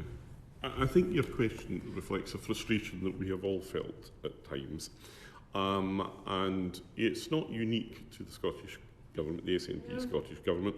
I remember the early days of the Tony Blair government having exactly the same phenomenon. I would reflect that those in politics who start off as Teflon tend to end up being Velcro, and they pick up absolutely everything. So you go from a state where nobody gets blamed for anything to which they're blamed for everything. But that's true of politics as a whole. I think I would challenge your assertion, though, that the Scottish Government is not accountable. Certainly the conversations I've had with the people I was at school with over the weekend on the subject of ferry services to the West Highlands suggests very much that they are and will be accountable. And indeed, I would just observe in passing that if they weren't, we wouldn't have Mr Shanks sitting in among our numbers today. Indeed, there is the Scottish Parliament and Scottish democracy. Thank you, Chair. Ministers I hope are I accountable. didn't offend you. No, of course, you'd never offend me, Sally Ann. Of course not. Let's Ross. Thank you, Chair, and good afternoon to our witnesses. I want to pick up on a number of things that have been said so far today, but perhaps, Mr Mundell, if I could begin with you. A lot has been spoken about personalities. Yes. And this committee was informed just before we moved into the public session that one of those personalities involved, Nicola Sturgeon, contacted the committee late last week to postpone her appearance next Monday. So she is someone we will definitely want to hear from, but due to reasons certainly out with our control, she won't be attending next Monday. However, you served in Parliament with her from 1999. When you were both in opposition, you would have viewed her from Westminster when she entered government as a minister, and she was the first minister during your entire time, your initial period as Secretary of State for Scotland. She's the only first minister you would have dealt with. I think that's correct. So how did you view your relationship with Nicola Sturgeon, and how did things change, if at all, during her time in office and your time in office? I hope that she will give evidence to the committee, because obviously she's been a very significant part. Just for clarity, I mean, that was discussed in a private session, and I would have hoped that the confidence of that conversation would have been maintained. But just for the record, that Ms has agreed that she will come to this committee when she becomes available to this. In fairness, that wasn't confidential, and I think it certainly would have been public next Monday when there was an empty chair. So I don't think we're breaking any confidences to say that, but perhaps Mr Mundell could continue. In any event, I think it's very important that she does attend, because she has a lot to contribute to this discussion and debate, and probably contrary to some of our respective contributions. I found initially that she was a very professional person to deal with. and that we could do business. And I gave the example of the discretionary housing payments and in relation to the so-called bedroom tax. I had attended I always attend a number of events with her, and in those situations, she was always very professional, and we worked respectfully, I think, together. I think post-Brexit, we did see a significant change. I think we saw this period of Scottish exceptionalism develop, so that everything had to be different and dealt with differently in Scotland. We had a period of, I think, obstruction really in relation to the Brexit decision and implementing Brexit, and generally an environment of just making things as difficult as possible for the UK government. Now, I don't dispute that as a politician you may wish to do those things, but it became an almost entirely political environment rather than one that was focused on outcomes, and certainly in my view, outcomes that would benefit people in Scotland. I think for our inquiry, it's just to reiterate, you're saying that there was a change, got progressively worse.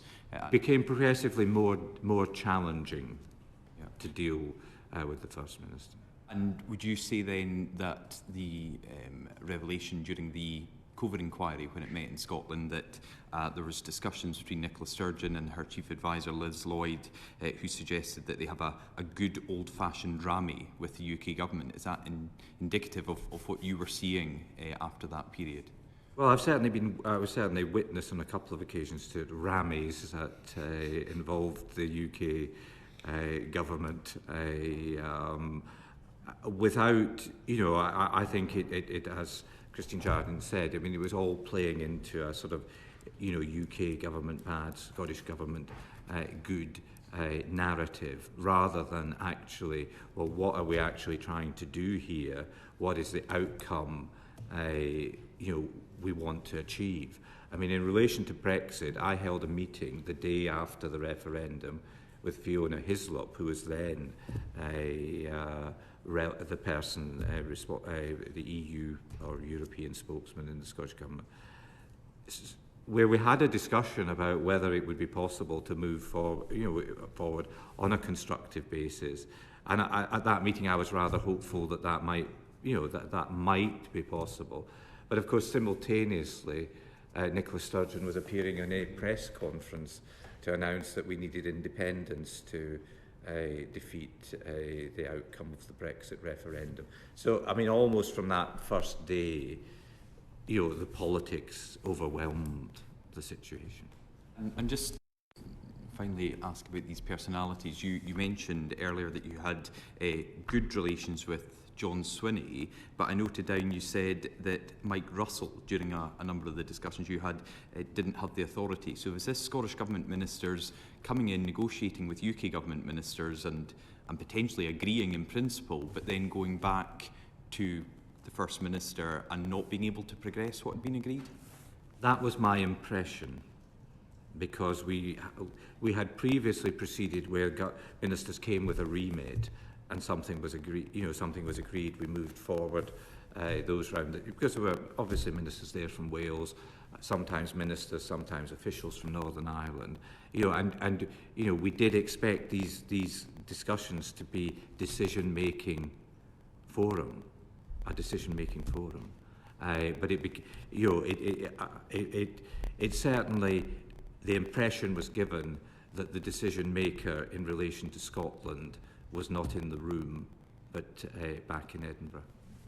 And you were discussing earlier with Sally Ann Hart about a power grab and the fact that there couldn't be a power grab, obviously, with these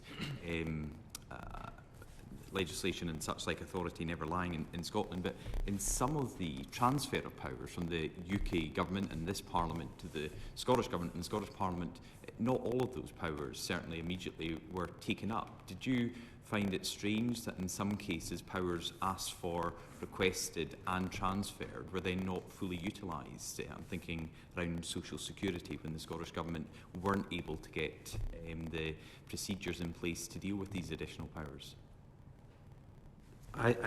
Those powers, of course, came with the Scotland Act 2016 Social Security powers. By the time that situation unfolded, no, I wasn't surprised, because I had been, for example, in a meeting where there was a RAMI about that the Scottish Government must today be transferred the powers for personal independence payments. And that was in 2017, 2018. And now we're still we're still waiting essentially for that whole system to evolve. So there was very much at that time, because of the politics, a demand: we must have this now, we must do this right now, we're ready to do this. But as events unfolded, it became clear that there wasn't either the capacity, the will, the priority to do those things. So they had really been noise rather than a determination to take it forward. Before I come to Mr. Carmichael, we've heard throughout this session today and our these kind of three blocks of the last 25 years: Labour in government at UK and a Scottish level, then the independence referendum and a minority then majority SNP, and then Brexit. But there's a small period where you, Mr. Mundell, were the Under Secretary of State for Scotland, and there was still a Labour Liberal Democrat coalition at Holyrood. I think that period 2010 to 2011. No, sorry, that would have been SNP. No. There was a period, sorry, when you were elected in 2005. Yes. When there was a Labour Liberal Democrat coalition in Holyrood. How did you find, as a Conservative MP representing a Scottish constituency, having a Labour UK government and a Labour Liberal Democrat Scottish executive at the time, and how different is it now, still being a Conservative MP but having a different UK government and a different Scottish government? Well, obviously things are better because we have a Conservative UK government. I think at that time, and I don't, I'm sure there were reasons the settlement was evolving, but it was very clear in that period that Gordon Brown was a very significant player in relation to what happened in the Scottish Parliament and what happened within the Labour Party in Scotland. And I don't think there are many people who would dispute that. So therefore, there weren't, Scottish Labour MPs didn't stand up and say the Scottish Parliament needs to have this happen or that happen. It was dealt within, within those channels. So and I think that may be part of the issue that Alistair touched on when coming in 2001. A lot of these issues weren't as explicit as they are, as they are now. So that the Scottish Government makes some pronouncement about unhappiness with the UK government. Mr. Wishart, Mr. Brown, and their colleagues make these points in Parliament. Others have done in the past.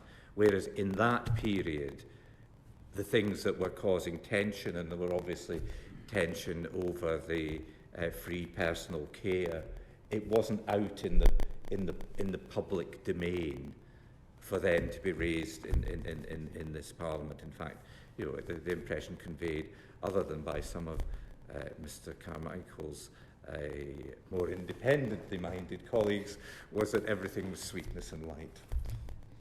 Mr Carmichael, if I can maybe come to you now. No idea which Mike Rumbles you're talking about. Indeed. You mentioned about the mindset in Whitehall that... In the early days, yeah. Yes, didn't deal with Scotland anymore. Was it specifically in the early days? Did it continue? Has it got better? Has it been fully resolved, both looking from within government in your time as Secretary of State and also now as an opposition member? I think we sort of ran the whole gamut from those very early days where the mindset within Whitehall was, why are you asking me this? We've got devolution, and even within the civil service they didn't always understand that they needed to have an understanding of Scottish institutions, law, whatever else. And then you went from that extreme, not to an extreme, but to a position in the time of the Scottish independence referendum where actually, yes, everything did need to be looked at with one eye on Scottish independence, or the possibility as a consequence of the referendum. And everything was seen through the prism of that. And, things that would have been otherwise sensible, fairly routine administrative things. I gave you the example of ROCs closing to be replaced by CFD. Another one would be the management of transitional funding under CAP for Scottish farmers. There was no such thing at that time as an apolitical issue. Everything became political, and it felt as if that it was like, that Radio 4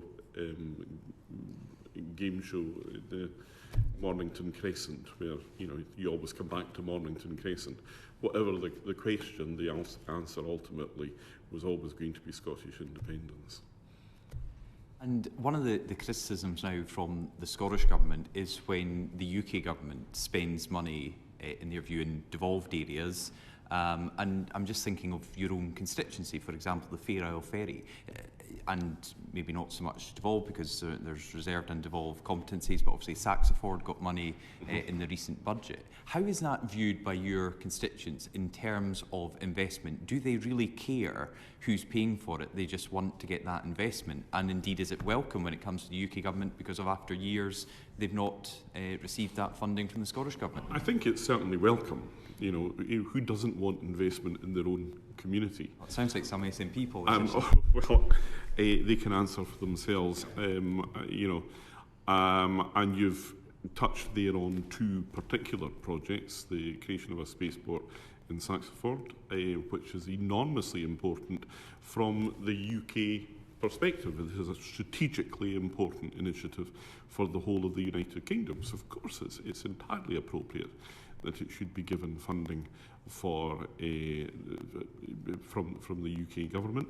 And if there's any money to be coming from Edinburgh, we'll take it very cheerfully from them too. I think a canny community can play on the creative tension that there sometimes is between the Scottish Government and the UK Government. Now, you've offered two examples already where I've been part of local initiatives that have brought money. Let me remind you of a third. We had the situation where Shetland had a historic housing debt which was crippling our ability to run our own housing and to provide the housing for our communities that we really needed.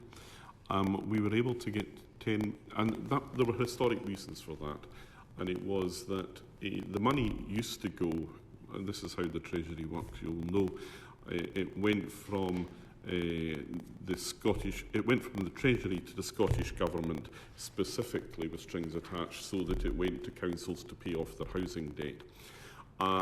These strings were taken off at one point, and the Scottish Government stopped giving us the money to service our housing debt. What happened then was we were able, and any time we raised it, we just got a de plano, no, this is, that was the choice you made not to do the stock transfers that other places did, so get on with it. It was a £40 million debt. We were able to get £10 million from Treasury, and because of the time at which it came, having had this de plano no for years, I think it took about 48 hours to get £10 million out of Holyrood.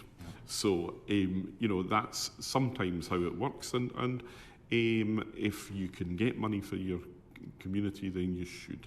It's part of what we're elected here to do.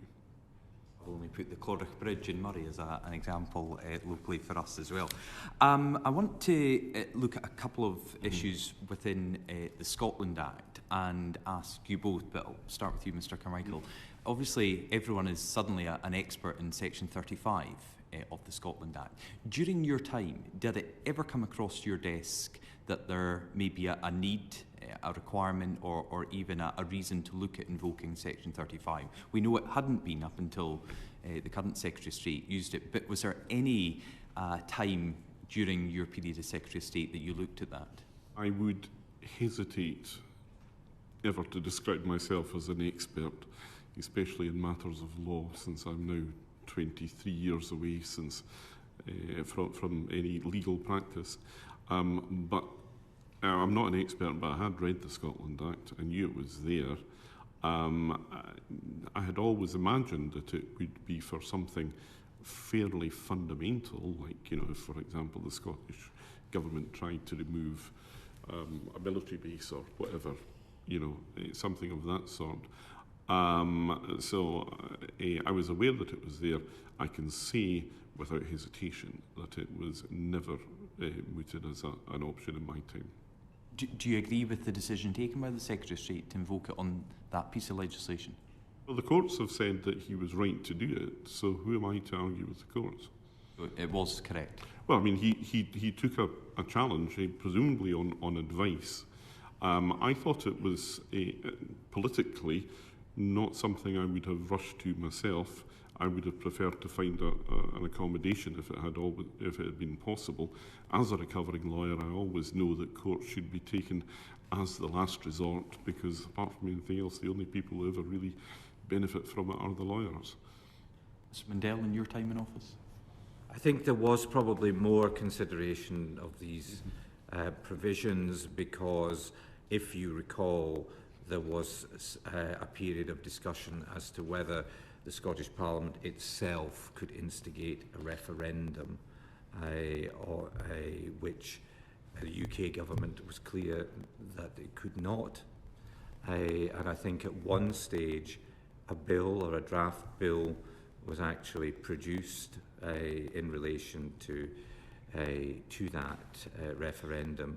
So therefore there was consideration of how the UK government would respond if the Scottish Parliament took forward a bill in relation to holding an independence referendum, which we did not believe was within the power of the Scottish Parliament. So I was familiar with it. Another area that we've looked at as part of this inquiry is the dual role of the Lord Advocate in Scotland, and I think both of your parties in Holyrood are committed to changing that. There's been consultations, the Scottish Government have been consulting on it for some time.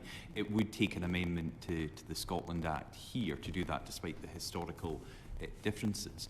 What is your view now, reflecting back on 25 years of devolution, and at any time while you were Secretaries of State, did you consider looking at separating the role of Lord Advocate both in the Cabinet of the Scottish Government, head of the Crown Office and Procurator Fiscal Service in Scotland?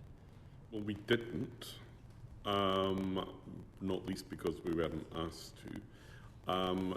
It's always the case in any constitutional setup that you sometimes come across things that are messy but work. And as long as they're working, people tend not to interfere with them. I think that as the years have gone on, the tension between that dual role as head of the prosecution service and as a government legal advisor, has become more acute. I still think it would be something that was best done at the behest of the Scottish Government, whether it were to be done here, which, as you say, it would constitutionally require to be done. But I think it would be, I don't know where the cost, I think the cost-benefit analysis politically of a change like that being initiated from the UK government would come down on the side of the cost rather than the benefit. I think the current Secretary of State has said that if there is a request from the Scottish Parliament, he would look at it but wouldn't do it proactively. And just before I come on to Mr Mundell, I mean, part of this conflict has come to the fore again just today, where we hear, I think while we've been sitting, that Northern Ireland will be included in the post office exoneration legislation that goes through here. But of course it's a very different legal setup in Scotland, and we have the strange position where the Scottish Government's position is to be part of this bill, but the Lord Advocate's position is very much against mass exoneration. So I don't know how you could square that circle while also wanting to be part of this. Well, she is bound by collective responsibility. Well, I mean, that's for her to answer, not for me, but like you, I struggle to see what the answer would be to that. It comes back to one of the points that I made right at the very start, and it is about the balance to be struck between process and outcome. And you need to have the process so that if the personalities don't work well, then you've still got a process on which you can rely.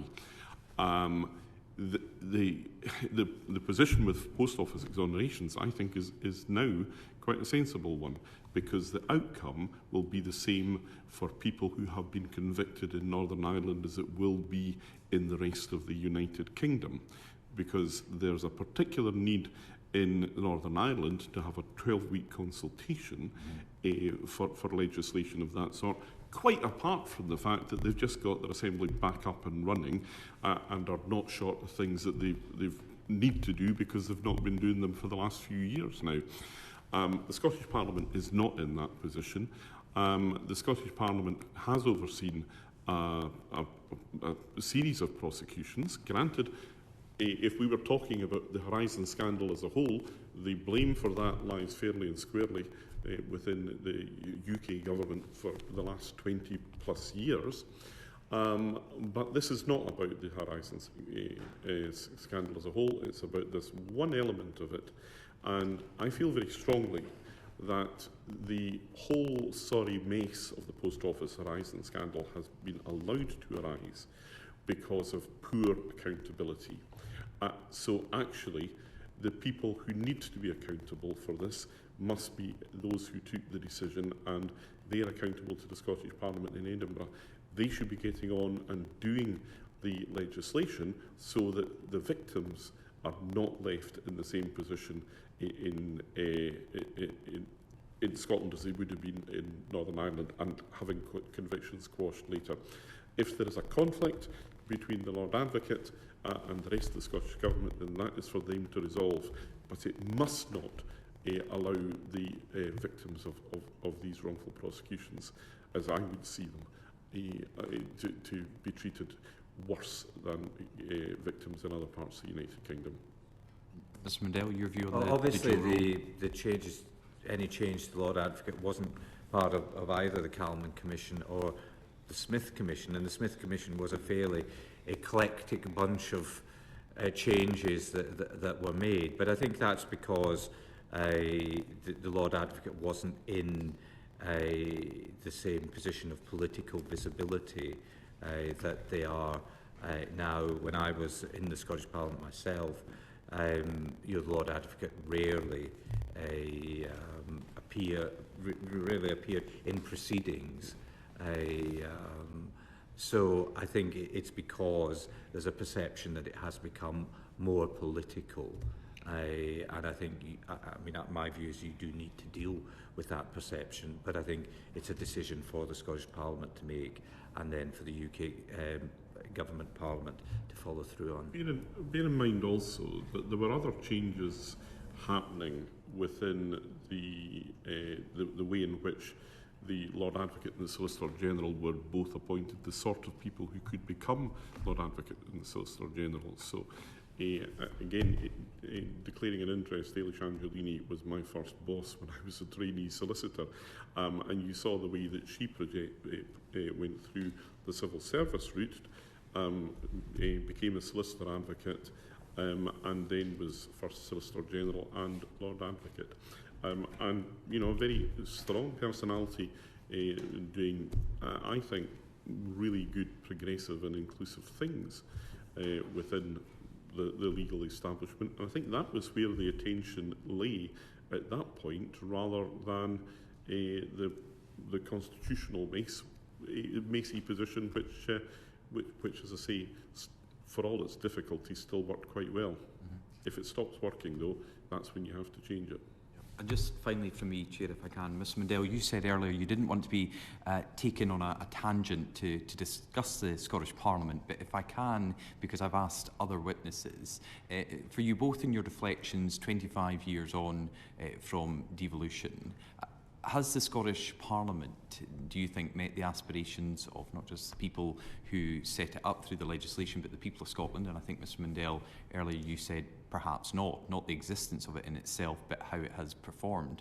And what could change about the Scottish Parliament? Could they take models here from Westminster or elsewhere from both of your extensive experience in elected office to improve the scrutiny of the government in Scotland, alongside what we do here with the Scotland Office and the Scottish Affairs Select Committee, and improve the workings of the Parliament itself? Well, in some senses, I don't think it is for us to tell the Scottish Parliament how it should conduct its own internal proceedings. I was very much in support of following some processes here, such as that chairs of committees in the Scottish Parliament should be elected. I think that and be paid, because I think that would be an improvement in the sense that, you know, even when I was in the Scottish Parliament, there's a huge interchangeability between committee chairman and ministerial office. The chairman of this committee has been chairman for a significant period of time, elected by, or not even requiring election. Acclaimed. But I actually think that was, and I think one of the previous presiding officers was very keen to take that forward. I think the First Minister, who may subsequently appear in an evidence-giving session, wasn't so keen on that, and perhaps that's something that she might be asked. Because I think that, you know, I think there are things that can be learned. I think Alistair alluded to it at the start. At the very start, there was a view that we should do absolutely everything different from Westminster. Yeah. And for the sake of doing that, so the sake of being different. And one of the first and most early contentious debates in the Scottish Parliament was whether we've had effectively a prayer or time for reflection. And surprisingly to me, Donald Dewar was against that, because he thought that was too Westminster-esque, and that we should not do that. And my late colleague Sir Alex Ferguson pursued that we should, and in fact, but in a different and positive way, so there's time for reflection with different faiths coming in and from different parts of Scotland. So I think, you know, the mode of mindset that everything must be different should, you know, that needs to be fully repudiated. I think the Scottish Parliament should do, you know, should reflect and continue to reflect on how the procedures work. I think it does have to deal with an issue of perception, because we've seen increasing opinion polling about a growing number of people who are unhappy with the Scottish Parliament. I still have a glass half full view, and it's one area which I might share Mr. Carmichael's optimism. I think the Scottish Parliament can and should be a force for good. But it does have to reflect on people's priorities, and it has to move on from this constitutional obsession and focusing on niche issues which are those in the minds of a metropolitan elite rather than the people of the whole of Scotland. Mr. Carmichael. I think it was Enoch Powell who said that all political careers end in failure, and I think the same is probably true to be said about all constitutional innovation. It's never good enough. You know, whatever we get, it's never going to be good enough because we live in an imperfect world. And the points that David's talking about there, I think it is curious that people in Scotland, if there's any sort of data to support this, would somehow or another criticise the Scottish Parliament when they have a dislike of things that are being done by the Scottish Government. But I suppose that, in fairness, happens here from time to time. This whole question about, well, we can't do anything that's done at Westminster, I think is dangerous. You risk being defined by someone else if you say, I will do nothing that they do, as you would be if you said that I will do everything that they do. There are, you know, this place needs massive reform, well, no doubt about that, but there are some things that work well. I think one of the things, dare I say, that works quite well is the select committee system.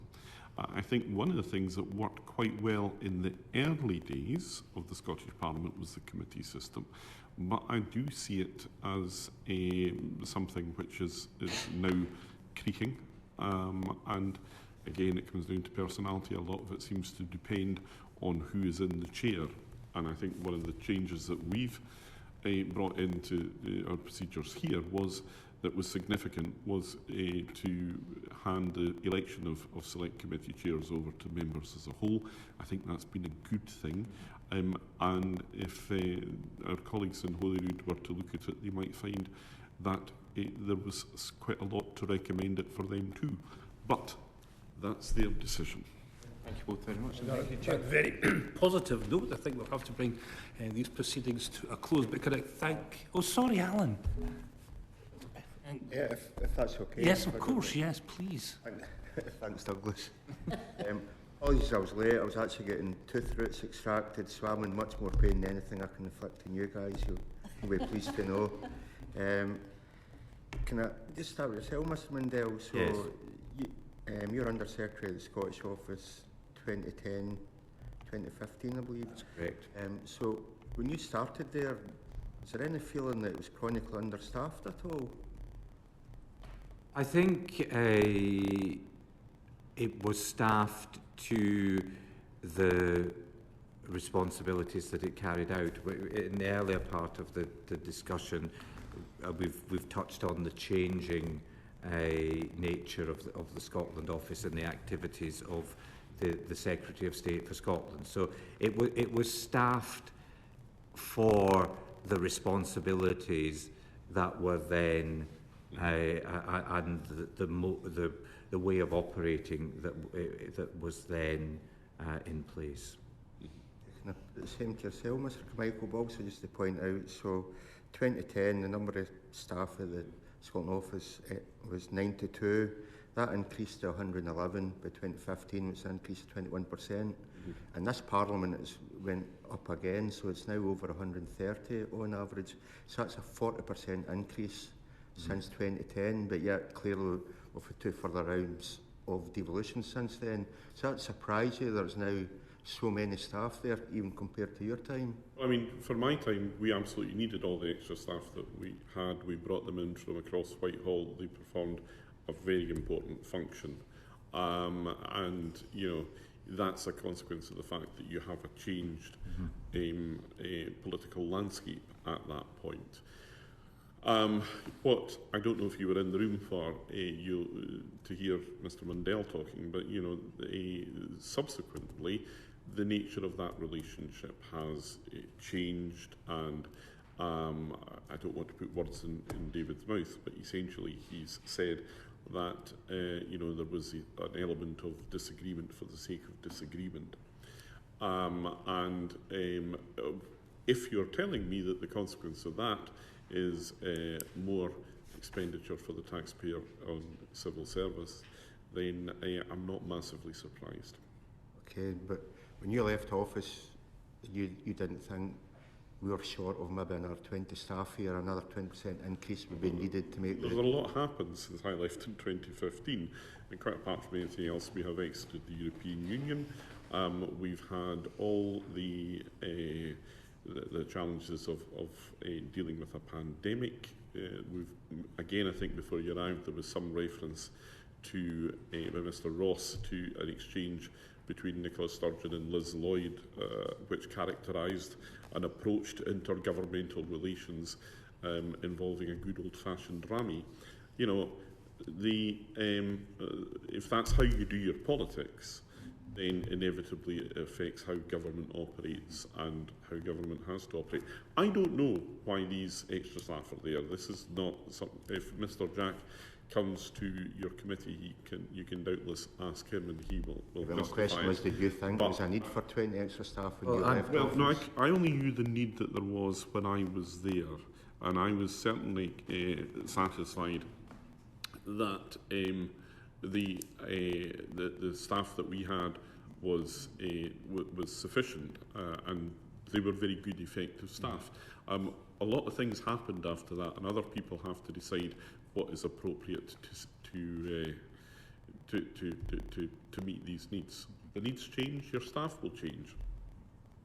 Well, I argued, we didn't get it in my question, but I argued for additional staff, and therefore I'm pleased that additional staff were delivered, because I felt that the Scotland office, for some of the reasons that we've talked to in terms of ensuring that people there had the expertise that was required, for example, in relation to the devolved settlement, in order to support what were then the city and growth deals, now are more under the also under the heading of levelling up.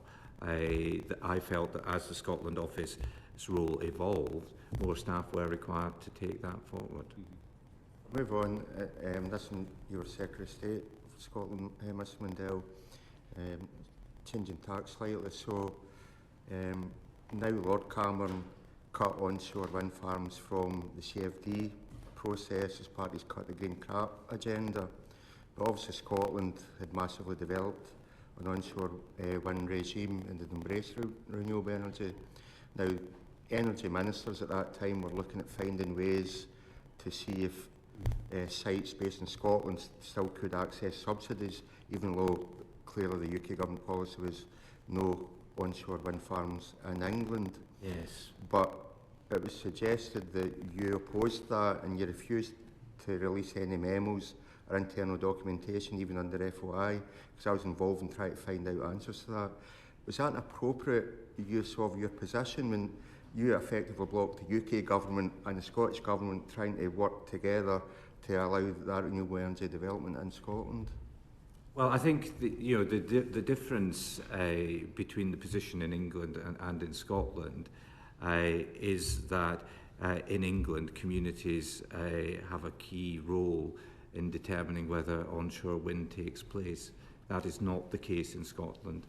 The vast majority of these decisions are made by the Scottish Government. A large proportion of those are overruling the views of local authorities and local people. So we did not have. That's your opinion. That's well, you've asked me for my. That's why I'm here to give my opinion. You may or may not agree with it. That is the context.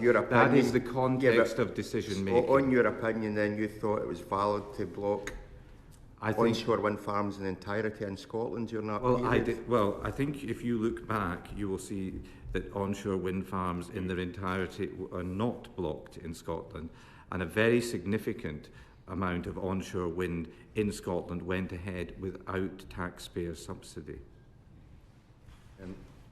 So you don't regret that? You don't think that was an abuse of your position? Blocking fellow UK government I regret that people in Scotland don't have the same influence in their community as to whether there is a large-scale wind farm development in their community as people do in other parts of the United Kingdom. And I think that there should be a consistent approach across the United Kingdom on that issue.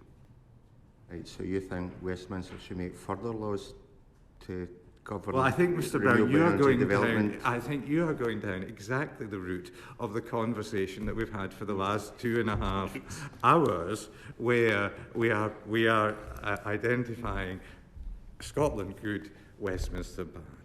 And I think, hopefully, the conclusion that the committee has drawn from Mr. Carmichael and I's evidence is that that's not a very productive way to take matters forward for Scotland. And if I jump tack again, so Mr. Carmichael, obviously, when you were in part of the coalition with the Conservatives, the big controversial moment for the Lib Dems was clearly the tuition fees, increasing tuition fees from £3,000 to £9,000 per annum, which obviously went against the Lib Dem pledge. Was there any internal discussions about the pressure that would put in Scottish universities in terms of the different funding models and what that £9,000 meant, or was there even any intergovernment discussions? Well, it's interesting you talk about internal discussions, because I did actually discuss this recently with Lord Wallace of Tankerness, and he said that the point at which they made the decision that the Liberal Democrats and the Labour Scottish Executive, as it then was,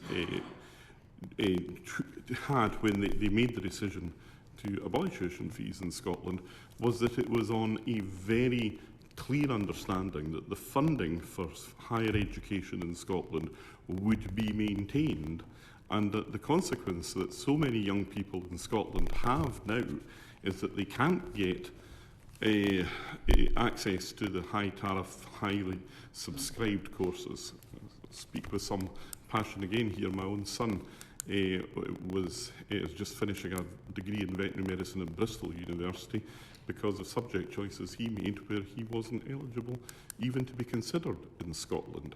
So, the fact that the funding levels that were given to Scottish higher and further education by that executive have not been maintained by subsequent Scottish governments has created problems. But, if you create a problem for yourself, Mr. Brown, then you have to solve it for yourself. You can't just look around for somebody else south of the border to blame. So you don't think, you never thought any of these pressures come from... Well, of course we knew, but listen, there are priorities to be made and decisions to be made, and the decisions that your colleagues in Edinburgh have made have been to salami slice the funding, especially of colleges, but of higher education as well. And I think if that's the decision that you and your colleagues make, then it is one for which you have to be accountable, and you can't just turn around and blame Westminster all the time. If there is a problem with Scottish politics and the standing of Scottish politics, then I'm afraid that may well be at the heart of it. Right, so it's the Scottish Government's fault about the implications? It's the Scottish Government's decision to prioritise the spending of money that they have, and they have chosen other priorities. Just ask, in terms of intergovernmental relations, when you were involved in leaking the memo that was supposed to have been, French ambassador said that the SNP or Nicola Sturgeon would prefer a Conservative government coming into power in 2015. Did you have any thoughts about what that would mean for intergovernmental relations, or was it just a political tool and take it I think from that's there? all fairly well debated. It was the subject of 2 days in the election court. I don't think there's a great deal I could really add to that, and others would speak to whether or not it did actually have any impact on intergovernment relations. I've certainly never heard it suggested that it did. That didn't factor in the thought process. No, I don't really think there's an awful lot more I can say to help you with there, Mr. Brown. We can just stay to what we're trying to discuss here. I think intergovernmental relations, that would be helpful. Very significant potential impact. Is that you got any further questions, Alan? Yeah. I'm tempted for more, but yeah, I can draw it to. Okay, well, maybe, Christian, would you... Oh, I'm just keen to let you gentlemen away by 5 o'clock. But can I just thank you both for your time and attendance this afternoon? I think there's a couple of things you said you might get back to us. I can't really remember or recall. But for today, thanks very much for your attendance and participation in this. And I hope you enjoy the report once it is produced and take we shall read it with interest in it. But Indeed, for this afternoon, order.